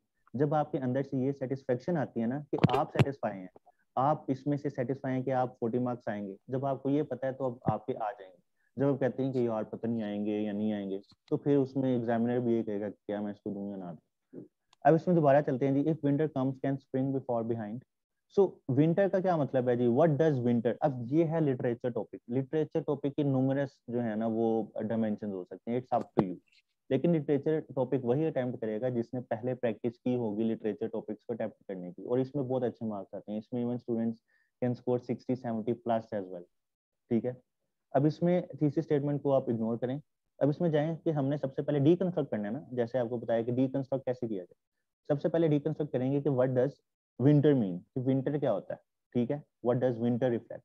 अब इसको मैंने डीकंस्ट्रक्ट किया। जब भी मैं लिटरेचर ऐसे लिखता हूँ, मैं उसको दो चीजों पे डीकंस्ट्रक्ट करता हूँ। एक इंडिविजुअल लेवल पे कर देता हूँ, एक सोशल लेवल पे कर देता हूँ, और कई ऐसे ऐसे होते हैं जिसको मैं इंटरनेशनल लेवल पे भी डीकंस्ट्रक्ट कर देता हूँ, ठीक है। कि for example if life gives you lemon make lemonade, तो इसको मैं इंटरनेशनल लेवल पे भी कर देता हूँ कि पाकिस्तान को अपॉर्चुनिटीज जब मिलती हैं तो पाकिस्तान उसको कैसे यूज कर सकता है, ठीक है। So it's your thinking parameter कि आपने उसको कैसे यूज करना है। Literature topic is so wide and so open. इसमें हम देखते हैं कि what does winter mean, winter क्या होता है फॉर इंडिविजुअल। अब ये देखें, ये लिटरेचर टॉपिक है, सो लिटरेरी आपने टेस्ट डाल दिया। A saga of hardship and stagnation, a season of loneliness and lethargy, a time of plunged financial condition, ठीक है। The worst of time, age of foolishness, age of incredulity, season of darkness, winter of despair, Dickens। अगर किसी ने tell of two cities पढ़ी है तो उसको ये आइडिया होगा। अब कोई क्वेश्चन पूछेगा कि सर ये चीजें हम किस तरह इनकॉर्पोरेट कर सकते हैं, हमने तो जीआरई की चीजें तैयार कर ली हैं लेकिन ये चीजें लिखना नहीं है। तो द आंसर इज कि इन चीजों को करने के लिए आपको प्रैक्टिस चाहिए। जितनी आप आउटलाइन की प्रैक्टिस कर लेंगे, इंट्रोडक्शन की कर लेंगे, आपको ये चीजें इजीली आ जाएंगी इनकॉर्पोरेट करना। अब the reason of sharing this thing is that कि how you incorporate your adjectives and adverbs in your outline, और किस तरह आप उसको ब्यूटीफाई कर सकते हैं। then you see a society, so उसी तरह जिस तरह सागा सीजन यूज किया, टाइम यूज किया, एज आ गया, इरा आ गया, इपक आ गया, तो ये देखें आपने सिनोनिम यूज करते जाना है और रिपीटेशन नहीं होगी। जब रिपीटेशन नहीं होगी तो आपका जो ऐसे है वो डाइवर्सिफाई हो जाएगा, ठीक है। इस तरह spring follows frosty winter, historical perspective, इसमें हिस्टोरिकल पर्सपेक्टिव बता सकते हैं, इसमें आपका नॉलेज, बैकग्राउंड नॉलेज मैटर करता है। देन वी सी के अब लिखा हुआ है कि if winter comes can spring be far behind. Question करें कि क्या हर दफा ऐसा चीज होती है कि स्प्रिंग विंटर आता है उसके बाद स्प्रिंग आता है, तो इसमें आपको आएगा नहीं। इसमें कुछ ऐसी चीजें हैं जो रिक्वायर्ड हैं, और वो कौन सी चीजें हैं कि जी वो आपके एट्रीब्यूट्स होते हैं जो आपको चाहिए कि अगर आपने विंटर से स्प्रिंग की तरफ जाना है। उसमें बताएंगे कि रिलेंटनेस, परसिस्टेंस होनी चाहिए, endless optimism, sustained hard work, flaming passion, ठीक है। ये कुछ लिटरेरी चीजें हैं जो आहिस्ता आहिस्ता जिसको नहीं समझ आ रही वो उसको सिर्फ बताने का पर्पज ये है कि किस तरह हम अपनी जो है आउटलाइन को ब्यूटीफाई कर सकते हैं। अब can spring always follow winter, no reason. अगर आपके पास ये चीजें नहीं है तो स्प्रिंग नहीं आएगा, खुद ही तो नहीं आ जाएगा ना। अल्लाह ताला कहता है कि मेहनत करोगे तो फल मिलेगा, मेहनत नहीं करोगे, बैठे रहोगे तो सीएसएस पास नहीं होगा, प्रैक्टिस नहीं करेंगे तो सीएसएस पास नहीं होगा। अब इसमें पाकिस्तान का मैंने केस लिख दिया कि जी प्रीवेलिंग विंटर कंडीशन है हमारे पास, ये विंटर की कंडीशन है, ये एक पैराग्राफ आ जाएगा। अब वे फॉरवर्ड पाकिस्तान की केस में लिख दिया। सो ये आपका एक जो है ना आउटलाइन एक पूरी कॉम्प्रिहेंसिव बन गई है। अगर हम इसमें इंट्रोडक्शन के बारे में बात कर लें, अब इसमें आउटलाइन के बाद हम इंट्रोडक्शन आ गया और उसके बाद मैं कंक्लूड कर दूंगा। इंट्रोडक्शन क्या होता है? इंट्रोडक्शन होता है it is the compilation of your outline in a literary way. It's not like you need to write a lengthy sentences. For example, you say in socially this is this and politically this is this in this. So उसमें हमने diversity लेके आनी है। Start कहाँ से करते हैं जी? The journey of life is replete with rise and fall. a rise follows a fall and a fall ensues a rise. अब ये जो चीज लिखी है ये डायरेक्टली रिलेट कर रही है आपके उससे, winter comes then can spring be far behind. तो पूरी आपने जर्नी ऑफ लाइफ बता दी। The circle continues. अब इसमें देखें कि you are writing very small sentences, you don't need to write at a start very lengthy sentences, small sentences that are effective yet catchy. These are the main things that highlight the command of English. ठीक है, अगर आपकी जितनी English की command है, जितनी practice होती है, उससे ये चीजें निकलती हैं। Nothing is in nature lasts forever. Everything after a certain time fades away. Similarly, nothing is permanent in one's life. If hardship knocks the door of life, he is always welcome here. If his financial conditions become sore, opulence always follows at some time. Likewise, so blah blah blah. तो इसमें कुछ इसमें mistake भी निकली है definitely, क्योंकि मेरी practice थी जो मैं पहले करता था। तो इस तरह आप चीज़ों को ना एक ब्यूटीफुली उसको मोल्ड कर सकते हैं और ऐसे बना सकते हैं। So at the end, I just want to say कि essay is very easy. It's just like your thought process. You need to take it easy. अगर आप इसको हैवी ले लेंगे तो ये मुश्किल बन जाएगा, अगर आप इसको इजी लेंगे so it will become easy for you. So अब इसमें आपसे मैं क्वेश्चन पूछता हूँ कि क्या क्वेश्चन है जी आप लोगों के?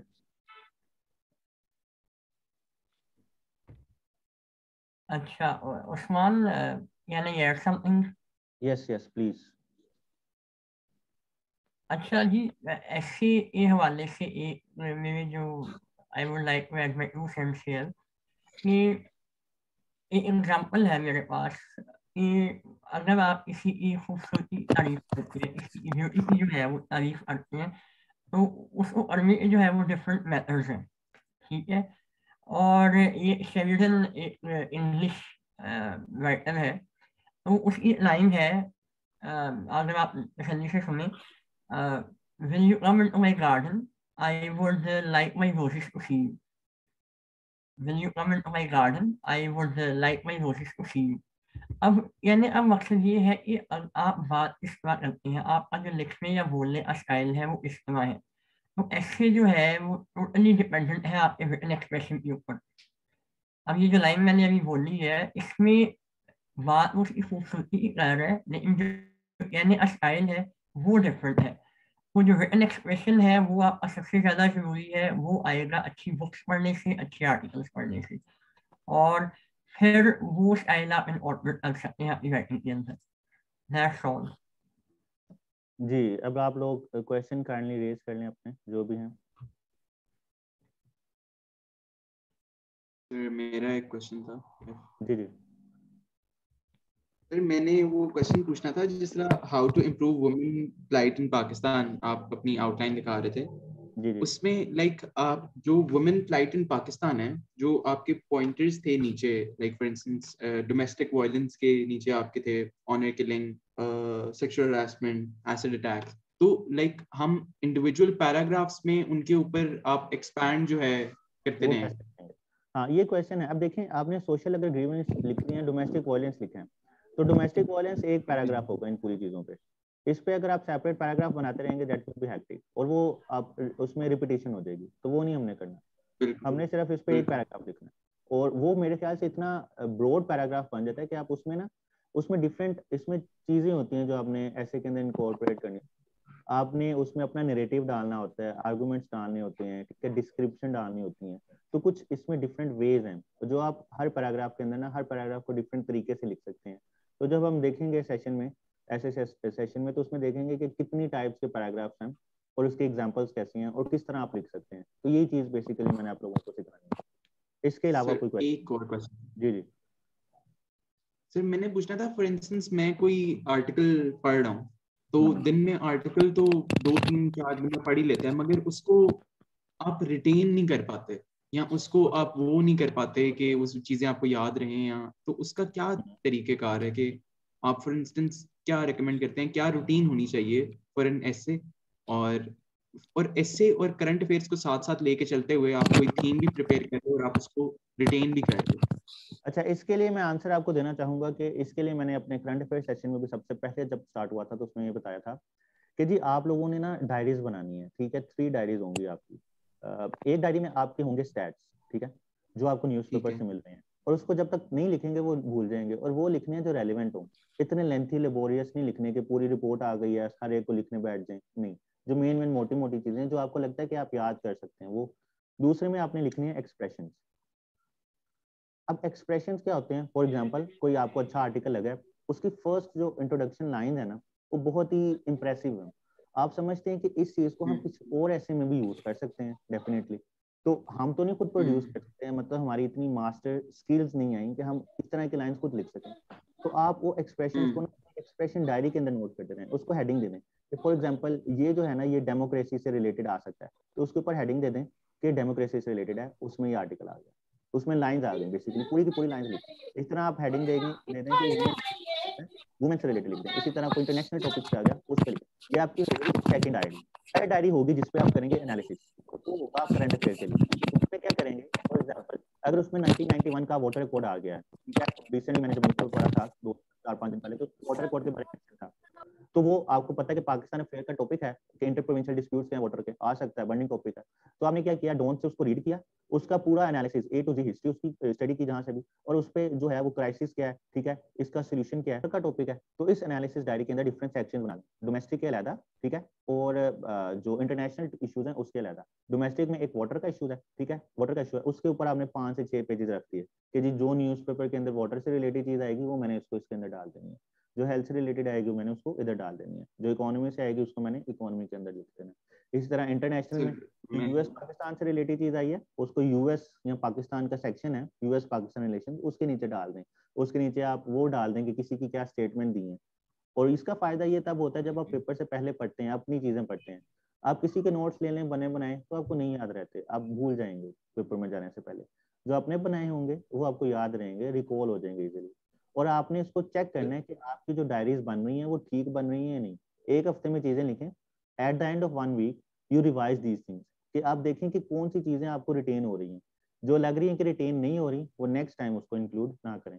तो ये आपका थॉट प्रोसेस होगा, और ये इससे हम न्यूज़ पेपर भी पढ़ सकते हैं, इससे आपका करंट अफेयर तैयार हो जाएगा, पाकिस्तान अफेयर तैयार हो जाएगा, और ऐसे तैयार हो जाएगा।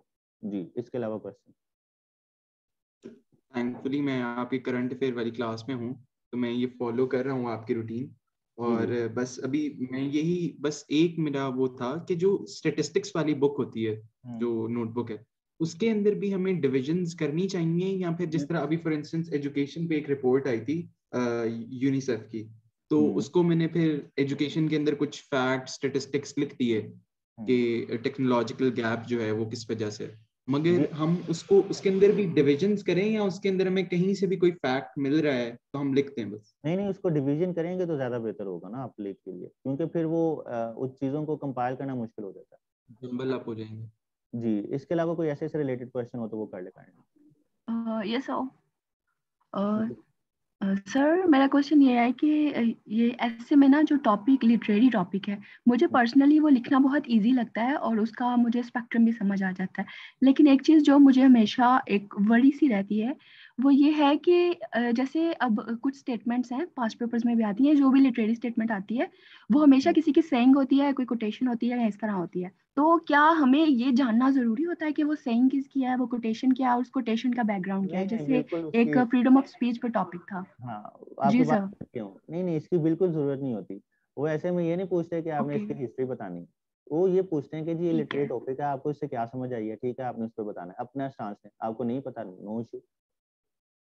और सर ये हम करंट अफेयर जैसे टॉपिक है, करंट अफेयर में तो हमें बिल्कुल टू द पॉइंट पता होना चाहिए, तभी हम करंट अफेयर का टॉपिक पिक करें। ठीक है सर। जी, नेक्स्ट क्वेश्चन सर। जी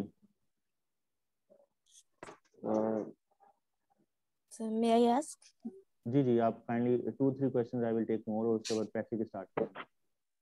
जी सर एक्चुअली मुझे डेटा कलेक्शन में बहुत ज़्यादा मसला हो रहा है इसमें। जैसे मैं 2-3 दिन से इस्लामोफोबिया के बारे में स्टडी करने की कोशिश कर रही हूँ, मैंने डॉन भी स्टडी किया और इस तरह रिसर्च आर्टिकल्स भी सर, लेकिन मुझे उसके इम्पैक्ट्स नहीं मिल रहे। मतलब रिसेंट मैंने इवन लेक्चर्स भी यूट्यूब पे सुने हैं, तो सर कोई ऐसा कोई ऑथेंटिक सोर्स जिसपे मतलब सही तरीके से मुझे मिल जाए कि उसके इम्पैक्ट्स लेटेस्ट क्या हैं, या ट्रेड में क्या है, फाइनेंशियल सारे ये वाले सर।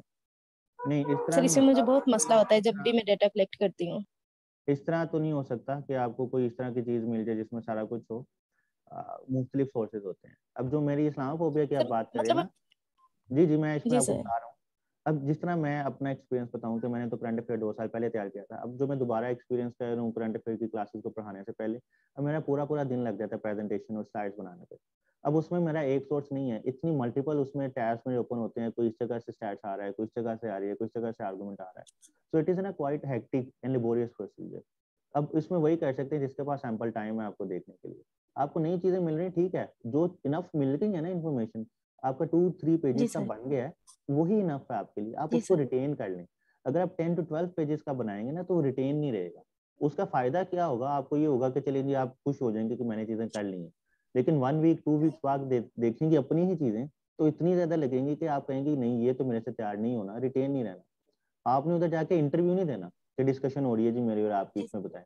आपने उधर लिखना है, वही लिखेंगे जो आपको याद रहेगा इजीली, ठीक है। तो इसको मुश्किल ना बनाएं, इसको आसान बनाएं चीजों को।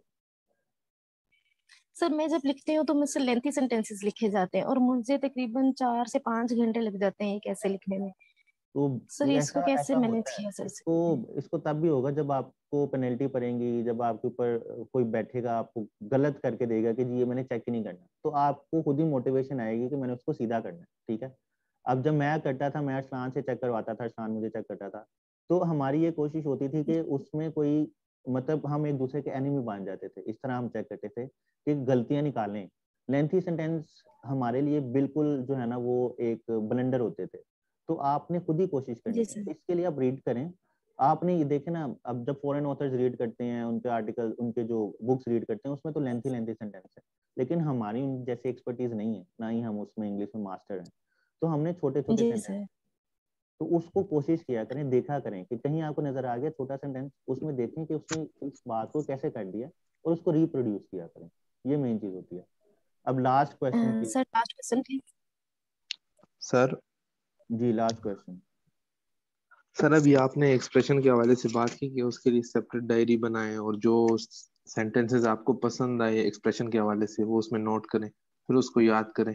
सर ये एक लेंथी प्रोसेस है, हम ऐसा क्या करें कि हम खुद से अपना एक्सप्रेशन डेवलप कर पाएं अच्छे तरीके से? खुद से भाई तब भी होता है जब आप दूसरे की कॉपी करते हैं, ठीक है। जैसे करें, आप स्पोर्ट की बात करते हैं ना, अगर कोई प्लेयर है, उसकी अपनी शॉट तब भी है कि जब दूसरी की शॉट को अच्छी तरह वो एग्जीक्यूट करता है। तो पहले दूसरों के एक्सप्रेशन जी को सर। देखें, अच्छे एक्सप्रेशन, उसको कॉपी करें, और आहिस्ता आहिस्ता आपके अपने बनते जाएंगे, उनको मिक्स करके बनेंगे ना, तो इसको इस तरह चीजों को लें। अच्छा जी, now we are going to start our precis session. उसमें मैं अगेन आप सबको म्यूट कर रहा हूँ, तो after we are done with the precis session उसमें फिर आप अनम्यूट कर सकेंगे। जी अस्लान, काइंडली कंटिन्यू।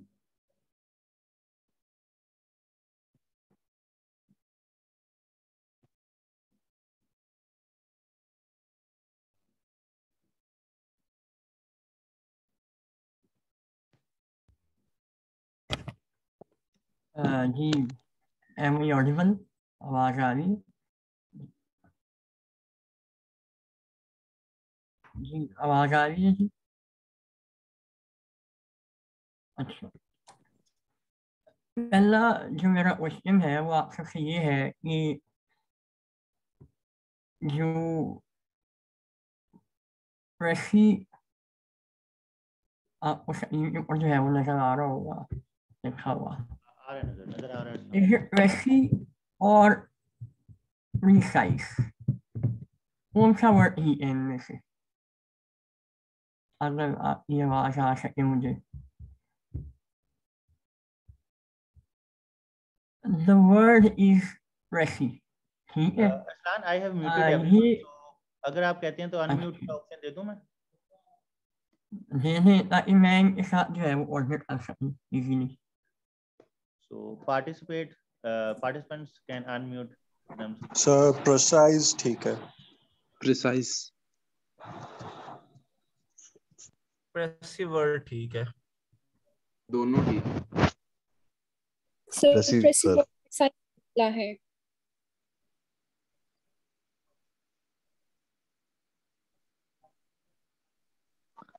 सर आपका सर माइक म्यूट है। आपने म्यूट कर लिया खुद को। जी अच्छा, वर्ड जो है वो प्रेसी है, मैं ये एक माना है जिसके ऊपर प्रिसाइज नहीं है। मैंने काफ़ी स्टूडेंट्स को देखा है कि वो जो है वो रशी की जगह जो है वो प्रिसाइज इस्तेमाल करते हैं। रशी जो है फ्रेंच वर्ड है और फ्रेंच से जो है ये इंग्लिश में आया है और हम इसको इस्तेमाल करते हैं, ठीक है। तो ये जो एक मेजर ब्लंडर है ना, जो अगर आप CSS के पेपर देने जाते हैं नॉर्मली हैपन्स वो पेपर में जो है वो लिखे हुए होते हैं, कभी इसमें ये जहमत नहीं की कि हम ये देख लें कि जो स्टेटमेंट है रशी की वो क्या लिखी हुई है।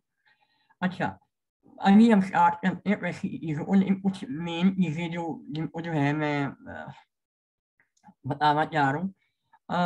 जब आप रशी का पेपर सॉल्व करते हैं ना, रशी ऑब्जेक्ट कर लेते हैं अभी, तो उसमें जो सबसे ज़रूरी चीज़ है वो ये है कि आप जो रशी का क्वेश्चन है ना वो आप एंड पे सॉल्व करें, ठीक है। उसके अलावा उसमें जो है वो कॉम्प्रीहेंशन है, ट्रांसलेशन है, पेपर्स हैं, कलेक्शन है, इडियम्स वगैरह हैं। पहले आप ये सॉल्व करें। इसकी वजह ये है कि जब आप ये चीज़ें कर रहे होते हैं ना तो उसमें आपको बड़े नए वर्ड्स याद आते हैं, ठीक है। आपका दिमाग जो है ना वो रिफ्रेश हो रहा होता है पेपर के दौरान। आप वैसी सॉल्व कर लें लेकिन रफ, और जब आप ये तमाम चीज़ें कर लें उसके बाद आप जो है वो वैसी का पेपर स्टार्ट करें। उससे आप जो वर्ड्स की चॉइस है और आपका जो स्टाइल है वो एंड पे अच्छा हो चुका होता है, मेरी सजेशन है। अच्छा, वैसे के ऊपर जाते हैं। जो CSS का जो वैसी का पेपर है उसमें कुछ जो है वो एसेंशियल्स हैं और कुछ इसके रूल्स हैं। वैसी वो कहते हैं कि वैसी जो है ना is the art of economy of words, ठीक है। अब इसमें इकोनॉमी से क्या मुराद है? इकोनॉमी से मुराद ये है कि आपने मिनिमम वर्ड्स को इस्तेमाल करना है अपने आइडिया को कन्वे करने के लिए जो आपको पैराग्राफ में दिया गया है। मेन बात तो ये है। अच्छा, अब जो आर्ट का फोकस है, आर्ट में दो चीज़ें आ जाती हैं। एक तो आपको जो है इसको प्रैक्टिस करना पड़ेगा एज मच एज पॉसिबल, क्योंकि अगर आप वैसी को प्रैक्टिस नहीं करते तो आप एक अच्छी वैसी पेपर में नहीं लिख सकते। मेरे CSS में जो है वो 81 मार्क्स है वैसी में, और मैंने जो है वो जितनी भी वैसीज है 1980 ऑनवर्ड्स 1980 से लेके जो 2020 19 तक की जो वैसीज थी वो मैंने प्रैक्टिस की थी और मैंने करवाई। तो अगर आप वैसी को प्रैक्टिस नहीं करते या नहीं करवाते तो इम्पॉसिबल है। अच्छा, अच्छी वैसी लिखने के लिए जो है वो कुछ एसेंशियल्स हैं वो मैं यहाँ लिख रहा हूँ।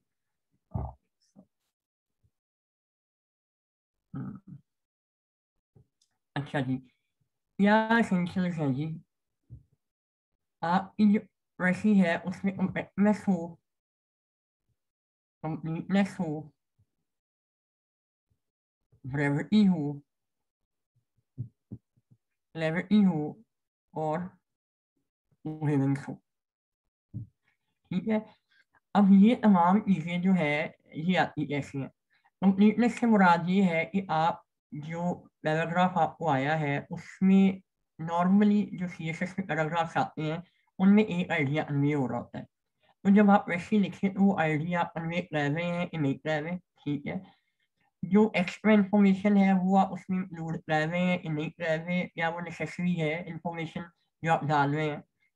कोहेरेंस से मुराद ये है जो आपका सेंटेंस स्ट्रक्चर है उसमें फ्लो हो। ये नहीं है कि आपने जो है वो डिसजॉइंटेड सेंटेंसेस डिफरेंट सेंटेंसेस को मिला के जो है पैराग्राफ बना दिया जिसमें कोई भी रब्त नहीं है। और क्लैरिटी से मुराद ये है कि आप जो एवरी इस्तेमाल कर रहे हैं उसका वही मतलब है जो वो जो आइडिया कन्वे कर रहा होता है, आप वो आइडिया कन्वे कर पा रहे हैं कि नहीं कर पा रहे। तो ये बहुत ज़रूरी है इसमें। और कुछ जो है वो वैसे रूल्स हैं, बेसिक रूल्स हैं जिन पे हम अभी जो है वो फोकस कर लेते हैं।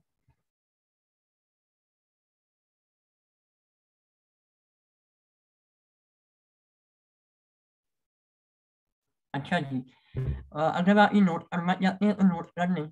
ये वैसे के कुछ रूल्स हैं जिन्हें आपने लाजमी फॉलो करना है एनी पोस्ट, ठीक है।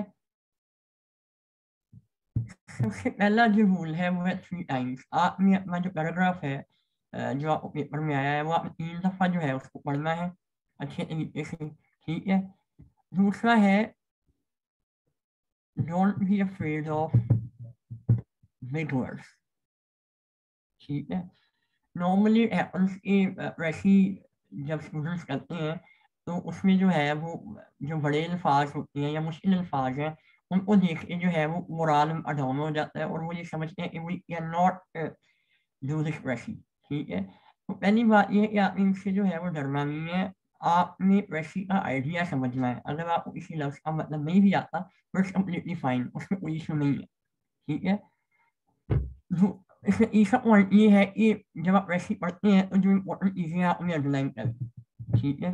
कुछ ऐसे आइडियाज जो आप फील करते हैं इनके बगैर जो है वो मेरी प्रेसी इनकम्प्लीट है, तो आप उन लाइंस को जो है वो अंडरलाइन करें प्रेसी के अंदर। और इसमें बड़ी इंपॉर्टेंट चीज़ है कि आप जो है अपनी लैंग्वेज इस्तेमाल करें, ठीक है। अपनी लैंग्वेज इस्तेमाल करने से मुराद ये है कि प्रेसी में जो लैंग्वेज इस्तेमाल हुई है आप उसे कॉपी ना करें। Normally what I have seen is कि स्टूडेंट्स जो हैं वो वही ज़ुबान इस्तेमाल करते हैं या वही लाइंस को जो है वो उठा के अपनी प्रेसी में डाल देते हैं, उसका कोई बेनिफिट नहीं है। आप उस आइडिया को जो है वो कन्वे करोगे अपने वर्ड्स के अंदर, ठीक है। अच्छा, लेंथ जो है वो प्रेसी की वो होनी चाहिए 1/3, ठीक है। लेकिन अब हमने पास पेपर में ये देखा है कि जो एग्जामिनर है वो बता देता है कि भाई आपके जो वर्ड्स हैं वो 120 वर्ड्स हों, इससे ज़्यादा वैसी आपकी ना हो, ठीक है। तो ये भी ठीक है, अगर उसने वर्ड्स को मेंशन नहीं किया तो आप जो है कोशिश ये करें कि 1/3 जो है वो आपके पैराग्राफ वैसी हो, ठीक है। इसमें नॉर्मली मैंने चीज़ देखी है कि ये जो चीज़ें हैं ना वैसी के हवाले से अक्सर मैं स्टूडेंट्स की वैसी चेक करता हूँ तो वो ये मिस्टेक्स करते हैं कि वैसी के अंदर जो अगर जो पैराग्राफ आया पेपर में उसमें कुछ एग्जांपल्स होती हैं, इलस्ट्रेशंस होती हैं, कहानियाँ होती हैं, ये आपने वैसी में नहीं डालनी, ठीक है। आपने जो मेन आइडिया है उसको लेना है और उसको वैसी में कन्वे करना है। जो भी एग्जांपल्स हैं, इलस्ट्रेशंस हैं, कहानियाँ हैं, रिमार्क्स हैं, वो आपने नहीं डालनी। अच्छा, एक चीज़ है वो है आपके कमेंट्स। फॉर एग्जांपल अब एक वैसी हमारे पास आती है पेपर में, तो उसमें जो पैराग्राफ है उसमें ये लिखा होता है कि डेमोक्रेसी का जो फ्यूचर है वो ब्राइट होगा, ठीक है। अब आपने अपनी प्रेसी के अंदर उसी आइडिया को कन्वे करना है कि डेमोक्रेसी का फ्यूचर ब्राइट होगा। आपने अपने कमेंट्स जो है वो पास नहीं करने, अपना जो आइडिया है वो आपने प्रेसी के अंदर नहीं देना, जो आइडिया ऑथर का है वही आइडिया आप उसमें कन्वे करना है, ठीक है। और सबसे जो जरूरी चीज़ है वो है ग्रामर और स्पेलिंग मिस्टेक्स। अच्छा, एक अलमिया ये है कि आप नॉर्मली जो मैं पेपर चेक करता हूँ उसमें ये होता है कि बच्चे ग्रामर की मिस्टेक्स बहुत ज़्यादा करते हैं, ठीक है। The precis it often happens it is littered with mistakes. तो आप जो ग्रामेटिकल मिस्टेक्स हैं वो ज़्यादा तब करते हैं जब आप अपने जुमलों को जो है वो लंबा करते हैं, और स्पेलिंग मिस्टेक्स भी देखने को आती है। अक्सर आपकी ग्रामर मिस्टेक है इवन इन ऐसे वो जो है वो उसकी कोई माफ़ी नहीं है। एग्जामिनर जो है वो कभी भी आपको जो है वो पास नहीं करने देगा पेपर ये, और उसके लिए बड़ा वैलिड रीज़न है उसके पास कि आपको ग्रामर नहीं आती तो उसके लिए आपको पास करना जो है वो इम्पॉसिबल है।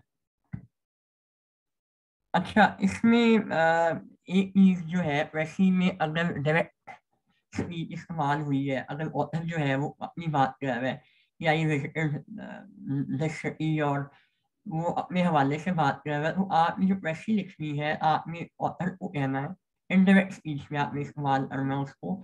आपने जो है वो थर्ड फॉर्म इस्तेमाल करनी है, ना कि आप जो है वो थर्ड पर्सन में आपने जो है वो इस्तेमाल करना है, ना कि फर्स्ट पर्सन में।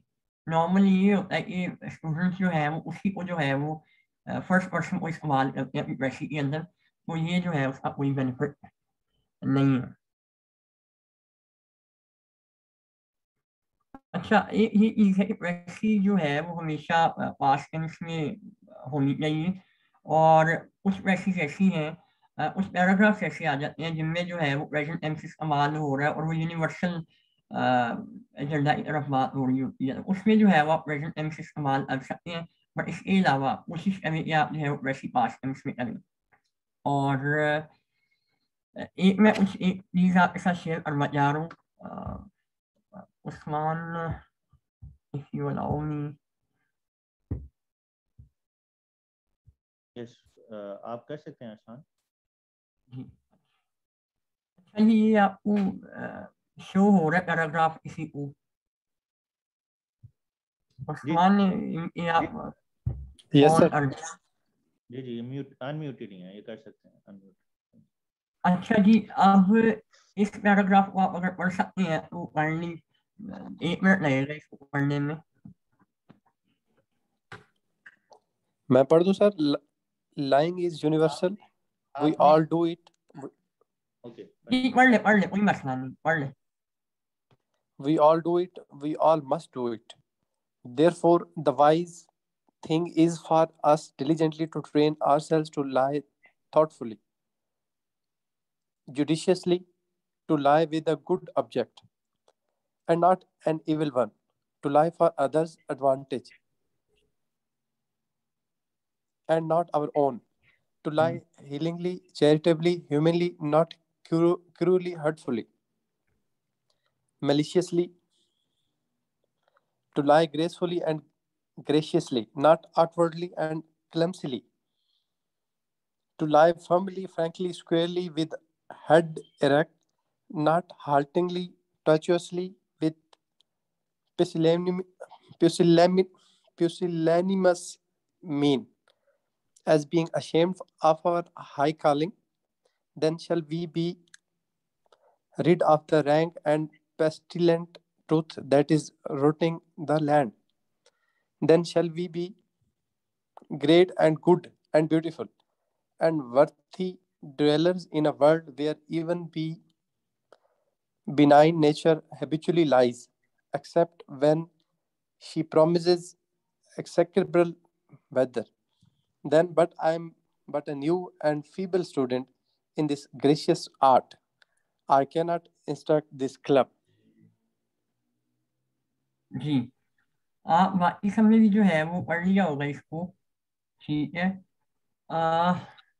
अब ये पैराग्राफ आपको पढ़ाने का मकसद ये है कि इतने लोगों को जो है ये पैराग्राफ समझ आ गया इसमें क्या बात हो रही है। जी कोई मुझे बता सकता है इसमें क्या जो है वो ऑथर कहना चाह रहा है। सर इफ आई मे। जी जी बताएं।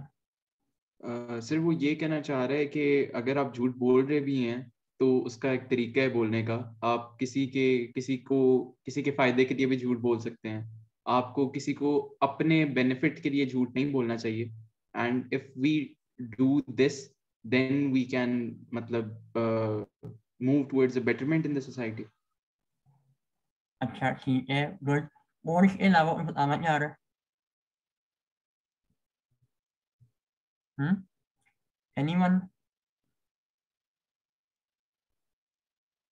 जी कोई नहीं, खामोशी। जी सर, इसमें बताया गया है झूठ के बारे में कि आप समटाइम्स आप अपने झूठ को अगले थर्ड पर्सन के लिए जस्टिफाई कैसे कर सकते हैं। अकॉर्डिंग टू यू आप उस झूठ को झूठ नहीं बोलोगे, लेकिन आपको उसको जस्टिफाई कैसे करना है डिप्लोमेसी के साथ।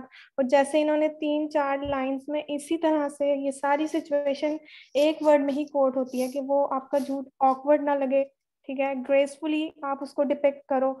और एक वर्ड है जुडिशियसली, ये वर्ड मुझे ज्यादा अच्छा लगा है और अट्रैक्टिव लगा है कि इसको हम लोग ज्यादा मेंशन करें और इसको आगे लेकर चलें। अच्छा कोई और जो है वो सजेशन देना चाहिए इस हवाले से, पैराग्राफ के हवाले से कोई भी? एनीवन? मुझे यानी इसको समझ नहीं आया पैराग्राफ। सर वो इसमें ये कह रहा है कि झूठ एक यूनिवर्सल चीज है, वो सारी बोलते हैं, हम भी बोलते हैं, बोलना चाहिए भी। लेकिन जब आप झूठ बोलें तो आप अपने लिए ना बोलें, बल्कि किसी दूसरे के प्लेजर, उसकी खुशी के लिए बोलें जिससे उसका दिल ना दुखे। और अगर आप कोई ऐसा झूठ बोलें जिससे दूसरे का दिल नहीं दुखता तो फिर आपको शर्मिंदा होने की जरूरत नहीं है, फिर आपका सर ऊपर होना चाहिए, क्योंकि आपने किसी की हेल्प की है। और ये किसी ऐसे सच से बेहतर है जिससे किसी का दिल दुखे। एंड पे अपना कमेंट पास करता है, मेरा ख्याल है वो रिमार्क है, जहाँ वो कहता है कि ये एक आर्ट है लेकिन मैं इस आर्ट में बिल्कुल नया हूँ। तो मेरा नहीं ख्याल कि मुझे किसी को झूठ बोलना सिखाना चाहिए। अच्छा अच्छा जी, ये पैराग्राफ जो है ये मार्क ट्वेन, मैं यहाँ पे लिख ही देता हूँ वैसे। ये पैराग्राफ जो है ये मार्क ट्वेन जो है उनका एक ऐसे है, ठीक है, लाइन के ऊपर, झूठ के ऊपर। अच्छा, अब ये जो पैराग्राफ आपके सामने है इसमें आई एम श्योर कि आप में से जितने लोग हैं, बड़े लोगों को जो है इसमें काफी वर्ड्स के जो मीनिंग है वो नहीं आती होंगे, ठीक है, लेकिन आपको इसका एसेंस जो है वो समझ आ रहा है, ठीक है। तो वैसे के लिए आपको यही चीज चाहिए होती है। 3 लोगों ने मुझे बताया और तीनों में जो है वो सही इसको इंटरप्रेट किया है। ये बात हुई है झूठ के हवाले से, लेकिन झूठ जो है वो इन कंडीशंस पे बोलना चाहिए, उसकी बात कर रहे हैं मार्क ट्वेन यहाँ पे। तो ये पैराग्राफ आपको पढ़ाने का मकसद ये था कि इसकी वैसे जब आप पढ़ेंगे आपको आइडिया की समझ आ गई है। अब आपने इस आइडिया को जो है वो कन्वे करना है अपने वर्ड्स के अंदर। ज्यादातर जो स्टूडेंट्स हैं वो बाहरी सी चीज पे खाते हैं कि वो आइडियाज को कन्वे नहीं कर सकते सिंपल वर्ड्स के अंदर, क्योंकि अब वैसे में जितने मर्जी मुश्किल वर्ड्स इस्तेमाल हुए हो, आपने अपना आइडिया जो है उसको कन्वे करना है सिंपल लैंग्वेज के अंदर। तो जो हमारी क्लास नेक्स्ट वीक स्टार्ट हो रही है वैसी की, मेरी कोशिश ये होगी कि जो पास पेपर्स की वैसीज हैं उनकी जो है वो रेगुलर असेसमेंट हो और हम 15 वैसीज को जो है वो डिस्कस करें और उनको जो है वो कवर करें अपने शेड्यूल के अंदर। उसके अलावा हम जो है वो एवरी भी करेंगे और कोशिश करेंगे हम वहाँ से जल्दी करें। एक छोटी सी एक्सरसाइज जो है वो मैं करवाना चाह रहा हूँ आप लोगों से, और मेरी कोशिश है कि आप सब लोग जो है वो पार्टिसिपेट करें इसमें।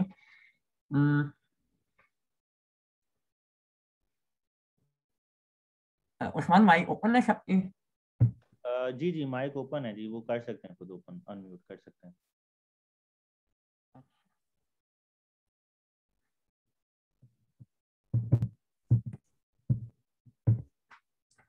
ये शो हो रहा है आपके पास? Yes sir. ये जुमला है, लगता है आज सारा दिन बारिश होगी, ठीक है। आप में से कौन मुझे जो है उसकी ट्रांसलेशन बताना चाहेगा? Seems it will rain all day. It seems it will rain all day. दोबारा से आप बताएं, आवाज आपकी कट रही है। It seems it will rain all day. ठीक है, seems it will rain all day। जी, इसके अलावा कोई?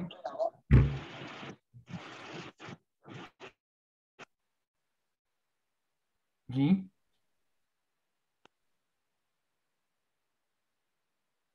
कोई और? It seems that it will rain all day long. All day long, ठीक है। अब आप मैं चाहता हूँ सारे मुझे बताते जाएं इसमें। आतिका आप बता सकते हैं क्या है, क्या ट्रांसलेशन हो सकती है?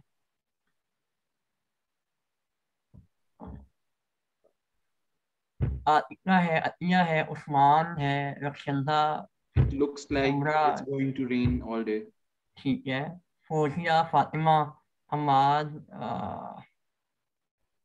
आप बोलते जाएं अनम्यूट करके। मैं एक आइडिया आपको देना चाह रहा हूँ इस हवाले से।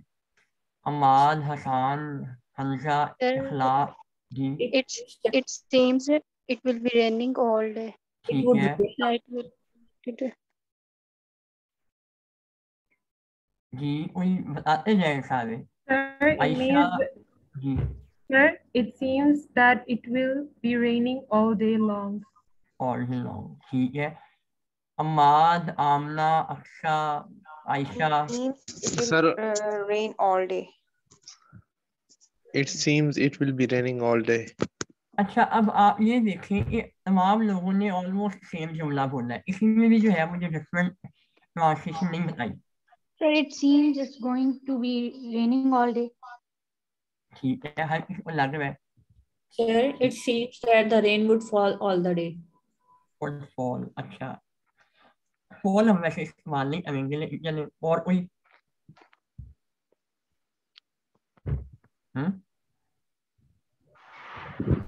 Sir, the rain seems to have set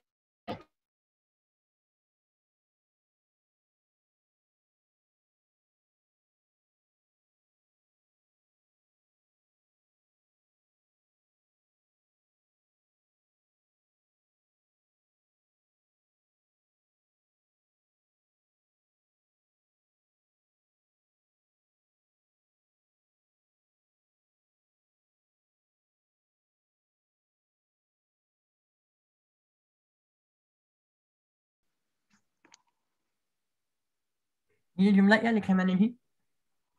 आप इस ख्याल की मुखालफत आप क्यों इस करते ख्याल हैं? की मुखालिफत जी, या इसका सेंटेंस हो सकता है इंग्लिश में।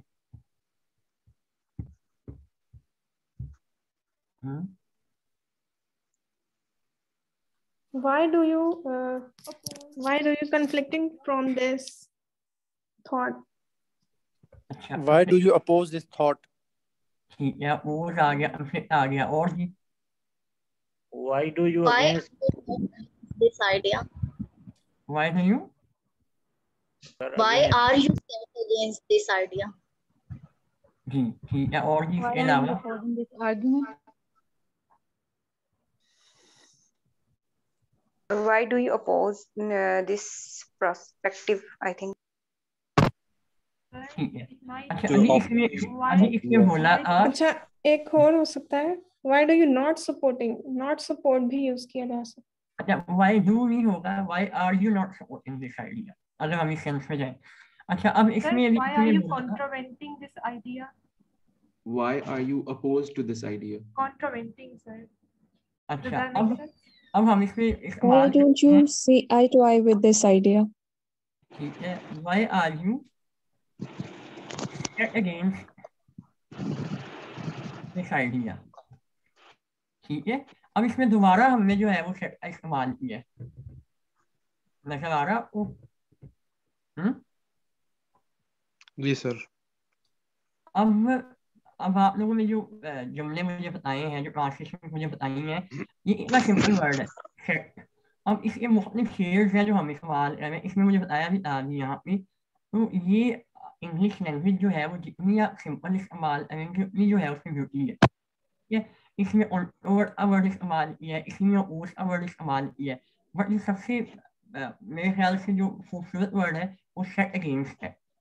ये लास्ट हम जो है जुमला कर लेते हैं, इसमें नजर आ रहा जी? जी सर।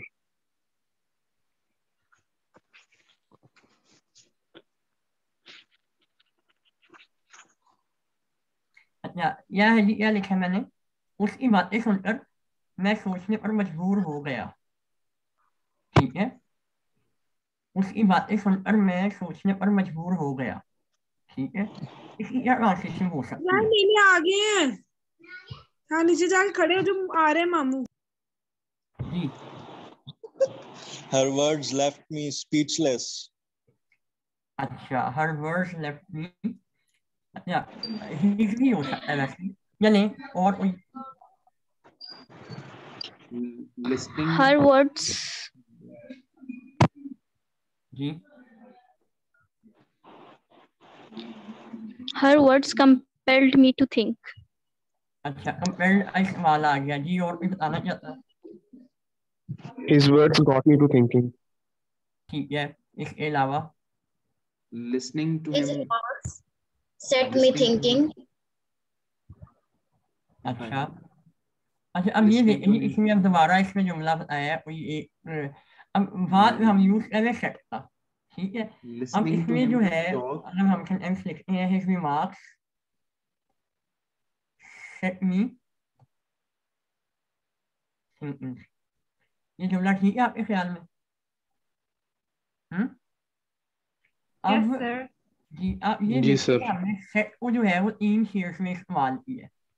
एक दफा हमने सेट अगेंस्ट को इस्तेमाल किया, एक दफा जो है वो इसमें हमने इस्तेमाल किया सेट को, और एक दफा हमने बारिश के हवाले से इस्तेमाल किया, ठीक है। तो ये एक्टिविटी करवाने का, ये छोटी सी एक्टिविटी का मकसद जो है वो ये था कि इस तरह जो है वो आप वर्ब्स को इस्तेमाल कर सकते हैं अपने सेंटेंसेस को खूबसूरत बनाने के लिए, ठीक है। क्या तो बात है सर। सर यहाँ पे सेट के साथ प्रपोजिशन है कोई भी? नहीं नहीं, बिल्कुल नहीं। अगर आप, अच्छा एक और बात है, एक सजेशन है आप लोगों को कि आप जो है वो ऑक्सफोर्ड जो डिक्शनरी है, या वो आप परचेज कर लें हार्ड बैक में, या जो है वो आप इसको एप्लीकेशन कर लें अपने मोबाइल फ़ोन में और उसे इस्तेमाल करें। गूगल का जो इस्तेमाल है वो ना करें, ठीक है। एक सेकंड,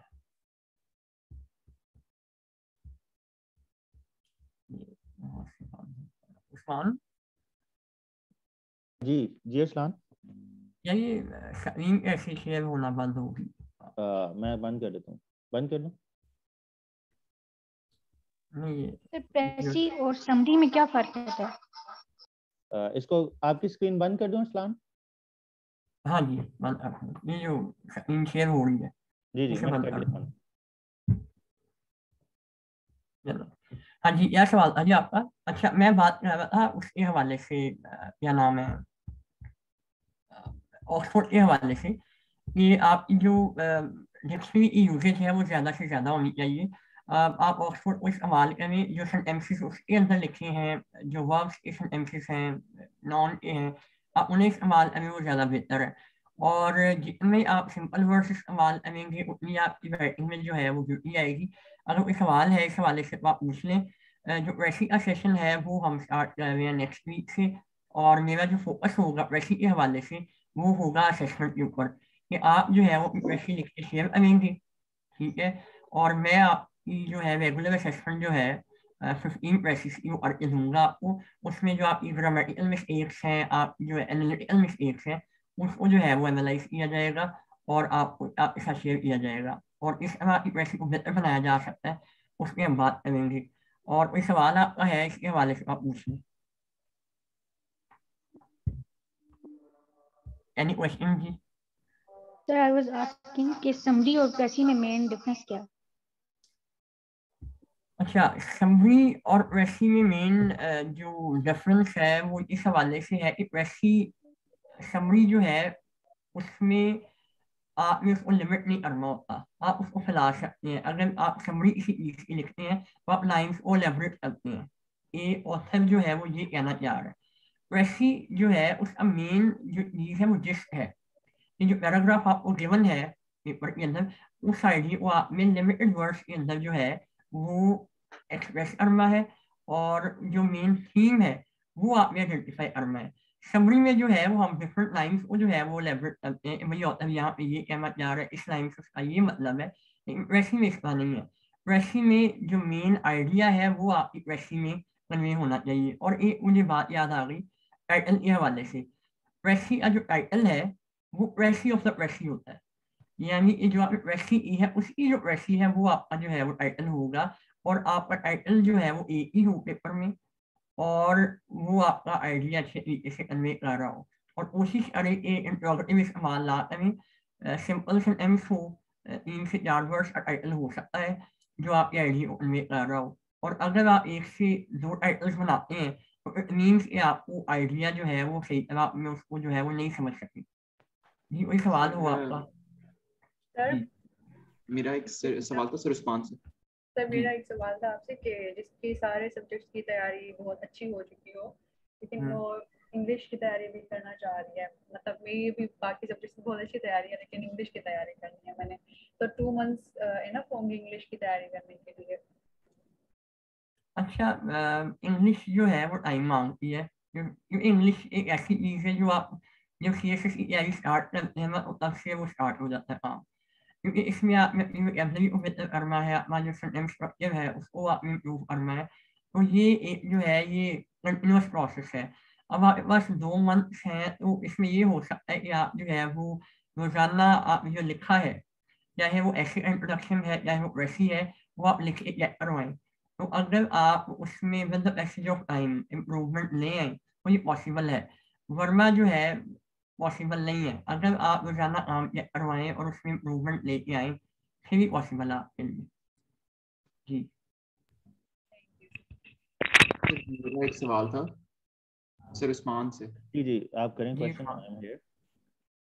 जी सर, मैंने सर पूछना था जो आपकी आउटलाइन थी how to improve women right in Pakistan, आप अपने कोर्स में भी इस तरह की डिटेल्ड आउटलाइंस प्रोवाइड करेंगे? जी बिल्कुल, जो मैंने आपके साथ यहाँ पे देखें, ये 20 एसेज हैं जो हम डिस्कस करेंगे, ठीक है। कोशिश की है कि सारे थीम्स कवर हो जाएं। अब जो नहीं होंगे उसमें आप लोग अपनी भी एफर्ट करेंगे, मुझसे डिस्कस करेंगे कि क्या क्या चीज़ें ऐड हो सकती हैं। तो जो मेरी इसमें जो चीज़ें हैं 20 एसेज जो मैंने इधर लिखी हैं, क्योंकि यही कवर हो सकते हैं 15 सेशन में, ठीक है, तो टाइम लिमिटेड है हमारे पास। कोशिश करूंगा कि इसको हर डोमेन से कवर करें। अब ये जो 20 एसेज हैं इनकी कंप्लीट आउटलाइन जो है मेरे पास और जो कुछ स्टैट्स मैंने मेंशन किए हैं वो आप लोगों के साथ शेयर किए जाएंगे। अब वो उनके साथ शेयर किए जाएंगे जो फाउंडेशन कोर्स में होंगे, फाउंडेशन कोर्स वालों के साथ भी ये चीज़ें शेयर कर दी जाएंगी।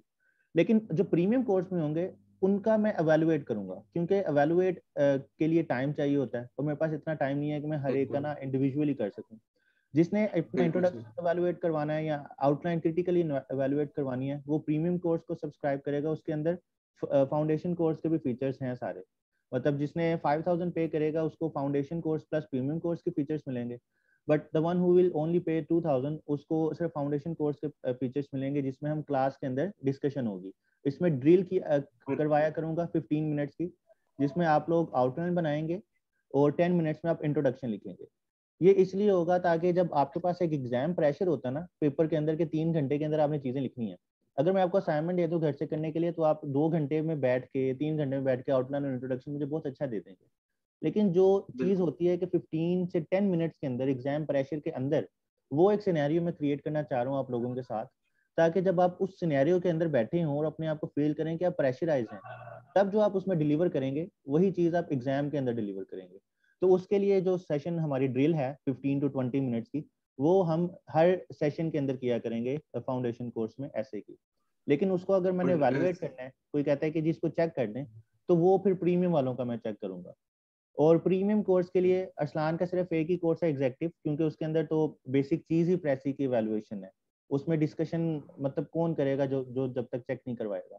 तो उसकी जो फी है वो 10,000 है, क्योंकि इसमें प्रेसी भी आएगी, आपकी ट्रांसलेशन भी आएगी और वोकैबुलरी भी आएगी, 3 चीजें हैं। और इसको काफी क्रिटिकली आपने एवेलुएट करवाना है ग्रामर हर एंगल से, तो वो अरसलान करेगा। और उसके लिए प्रेफर उनको किया जाएगा जो इस ईयर अपीयर हो रहे हैं, because we have only 20 slots available for this precis session और 20 ही स्लॉट्स हैं इंग्लिश प्रीमियम कोर्स के लिए। लेकिन foundation course is open for all, beginners भी इसमें ज्वाइन करें, उसको लर्न करें और बाद में मेरे से इंटरेक्ट रखें कि हम इसको कैसे कर सकते हैं इम्प्रूव। और ये 20 एसेज हैं, इसकी जो आउटलाइन है वो शेयर की जाएगी। अच्छा उस्मान, ये प्रेसी में जो है वो 20 सीट्स रखने की जो रीज़न है वो बड़ी मेन है कि इट्स इम्पॉसिबल कि आप जो है वो 50 से 60 या 100 बच्चों का काम जो है वो चेक कर सकें। क्योंकि जो प्रेसीज मेरे पास आती हैं या जो काम मेरे पास आता है उसको थोरोली एवेल्युएट करना जो है वो एक टाइम टेकिंग प्रोसेस है। तो इसी वजह से जो है वो 20 स्लॉट्स इसमें रखी गई हैं, क्योंकि इससे ज़्यादा काम मेरे लिए जो है वो इम्पॉसिबल है, क्योंकि मैं जो है वो फिर अपना टोटल फोकस नहीं दे सकूँगा। तो कोशिश करें, एक लास्ट मेरे तरफ से सजेशन ये है कि CSS जो है इस गेम ऑफ प्रैक्टिस। आप जितना प्रैक्टिस करेंगे, जितना जो है असेसमेंट करेंगे, अपने रिटन मटीरियल की करवाएंगे, उतना आपके लिए बेहतर है।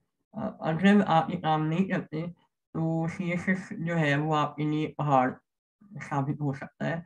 तो जितना आप रेगुलर लिखें और अच्छा लिखें, ये ट्रेंड बनता जा रहा है कि भाई हम रोज़ाना लिखें, रोज़ाना चेक करवाएं, ये भी लाजमी नहीं है।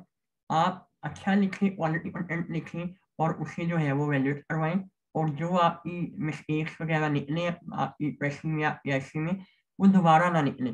क्योंकि अगर वही मिस्टेक्स, अगर आर्टिकल की मिस्टेक्स हैं, सब्जेक्ट वर्ब एग्रीमेंट है उसकी मिस्टेक्स हैं, स्पेलिंग मिस्टेक्स हैं, ग्रामर की मिस्टेक्स हैं, कॉन्टेक्स्ट की मिस्टेक्स हैं, अगर ये मिस्टेक्स बार बार अगर आती जाएंगी ना तो फिर एवेल्यूएशन का भी फायदा नहीं है। तो इसीलिए मैं बार बार कहता हूँ कि सीरियस कैंडिडेट्स जो है वो CSS में बड़े कम हैं जो कि फुली कमिटेड हो और मोटिवेटेड हो। बाकी जो लोग ये कहते हैं ये गेम ऑफ लक है, बिल्कुल है, लेकिन इसमें जो कंसिस्टेंसी और हार्डवर्क है वो 99% है, 1% लक है। तो ठीक है उस्मान साहब, आई थिंक हाँ, वी इसमें शुड लक की बात की, आपने जो लक की बात की इसको कंटिन्यू करना चाहूंगा। इसमें मैं एक अपना आर्गुमेंट ये देता हूँ कि देखिए हम दोनों ने 4 दफ़ा ही अपीयर हुए हैं PMS और CSS में, 4 दफ़ा हमने क्वालिफाई किया है। तो इसका मतलब ये है कि जी देखें, आपकी जब बेसिक्स राइट्स हो जाएंगी, मतलब आपकी जो फाउंडेशन है वो ठीक हो जाएगी, तो उसके बाद आपका आपका जो है ना वो कनेक्शन होगा, ठीक है, आपकी जो एफर्ट होगी। और एट द एंड ठीक है 1% लक बिल्कुल है, वो इग्नोर नहीं किया जा सकता लक फैक्टर को, लेकिन आप 99% तो दें। अगर आप 99% नहीं देते और कहते हैं कि जी लक है, ठीक है, निकल गया तो निकल गया, नहीं तो ना सही, तो ये जो है ना एक नेगेटिव इमेज प्रोड्यूस करता है और इससे आपको मोटिवेशन भी नहीं मिलती और जो एक आपने एफर्ट देनी होती है वो भी नहीं हो सकती। अब इसके अलावा कुछ 2-4 क्वेश्चन मैं और लेना चाहूंगा आप लोगों से और उसके बाद हम सेशन को एंड करते हैं। बुक्स के हवाले से अगर किसी और सवाल है पूछ ले, जो भी बुक्स के हवाले से क्वेश्चन है। सर वोकैबुलरी इम्प्रूव करने के लिए जरूरी है कि ग्री वर्ड ले सारी याद की जाए?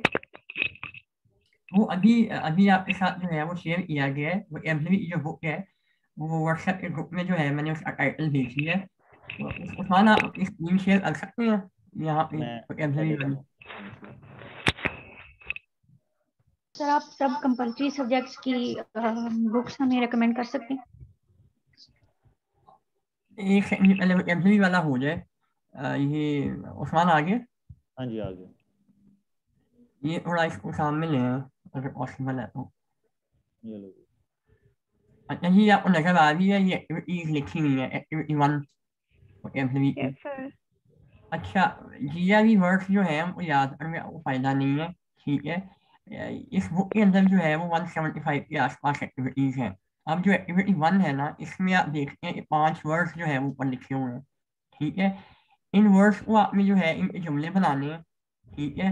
नीचे जो फिल्म ब्लैंक्स हैं उनमें इनको सवाल अर्म है और इनको जो है आपने मेमोराइज करना है और साथ में ये देखना है ये नाउन है, वर्ब है, एडजेक्टिव है या एडवर्ब है, ठीक है। रोजाना ये आप एक एक्टिविटी करें और इससे आपका जो एबिलिटी का लेवल है वो इम्प्रूव होता जाएगा। और इन वर्ड्स को आप अपने रेगुलर राइटिंग स्टाइल में इस्तेमाल कर सकते हैं। जो जीआरई के वर्ड्स हैं वो आप नहीं इस्तेमाल कर सकते। और एक और सजेशन ये है कि इडियम्स और पेयर ऑफ वर्ड्स और वोकैबुलरी ये आपने जो है रोजाना अरमा है, ये आपका नाश्ता है। अगर आप ये नहीं करेंगे तो इंग्लिश का पेपर जो है वो बड़ा एक टफ साबित हो सकता है अगर आप इसमें इंग्लिश को फोकस नहीं करते इस हवाले से। Activities, vocabulary, pair of words और इडियम्स ये आपने रोजाना करना है। और बुक्स के हवाले से क्या सवाल है? अच्छा जिसको चैट इसकी रिकॉर्डिंग चाहिए, रिकॉर्डिंग विल बी शेयर्ड और उसको रिकॉर्डिंग के लिए आप जो है वो व्हाट्सएप नंबर मेरा नोट कर लें, ये हमारा एडमिनिस्ट्रेशन का नंबर है। इसमें आपको रिकॉर्डिंग जो है आप इसमें अगर किसी को चाहिए तो वो इसमें टेक्स्ट कर ले, उसको मिल जाएगी। इसके अलावा जो हमारा एक पेज है और द सर्विसेज एकेडमी, अस्सलाम वालेकुम sir, I have a question.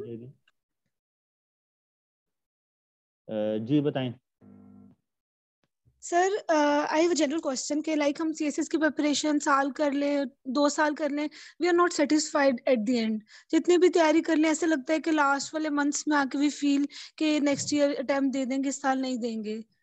तो sir what to do, what are the standards so that we can be satisfied, और या फिर हम श्योर हों कि हम इस साल अटेम्प्ट दे दें?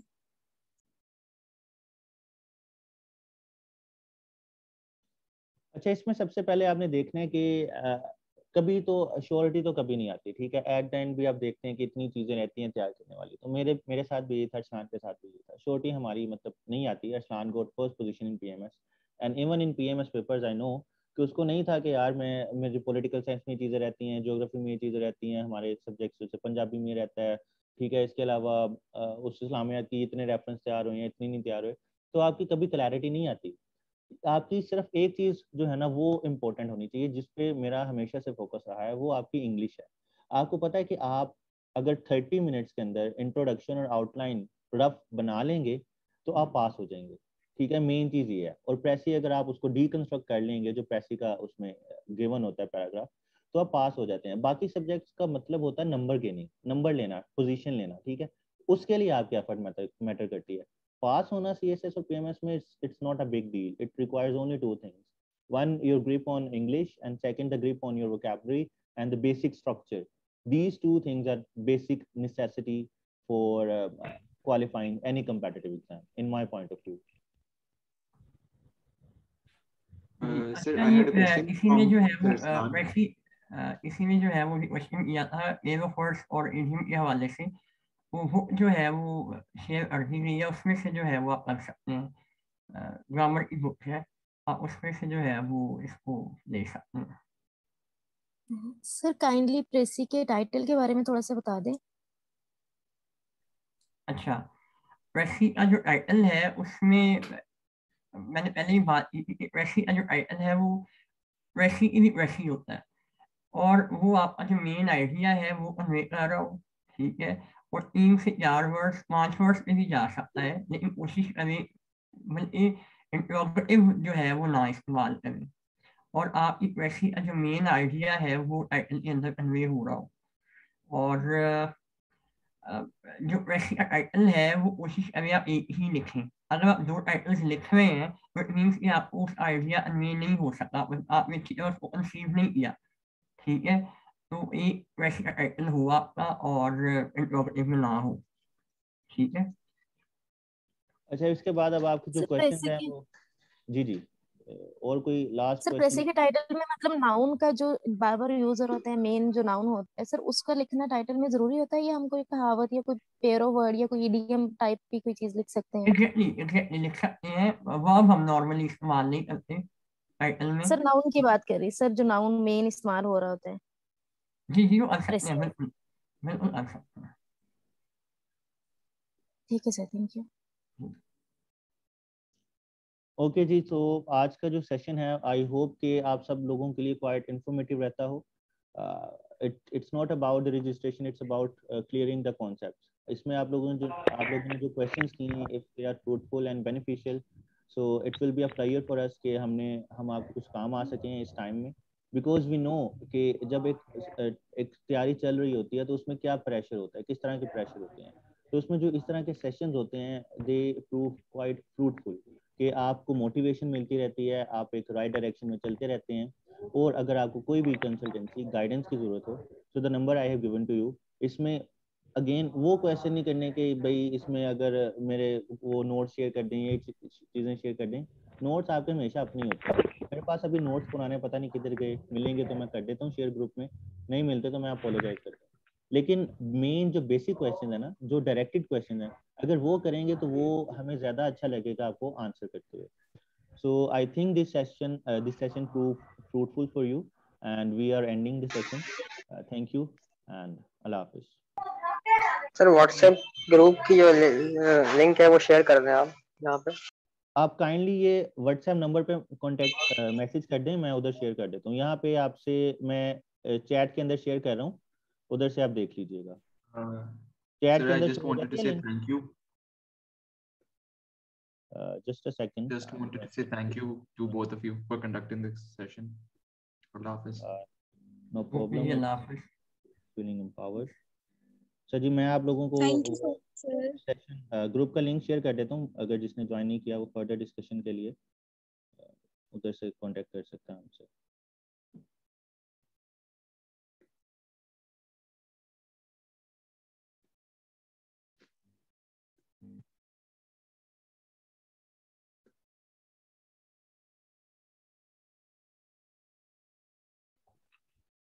एक minute, just a minute.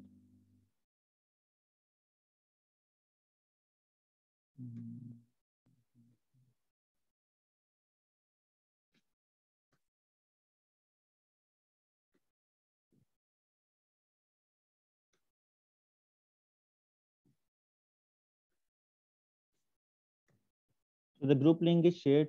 So इसमें जो ज्वाइन करना चाहता है he can join, and then I'm going to end the call.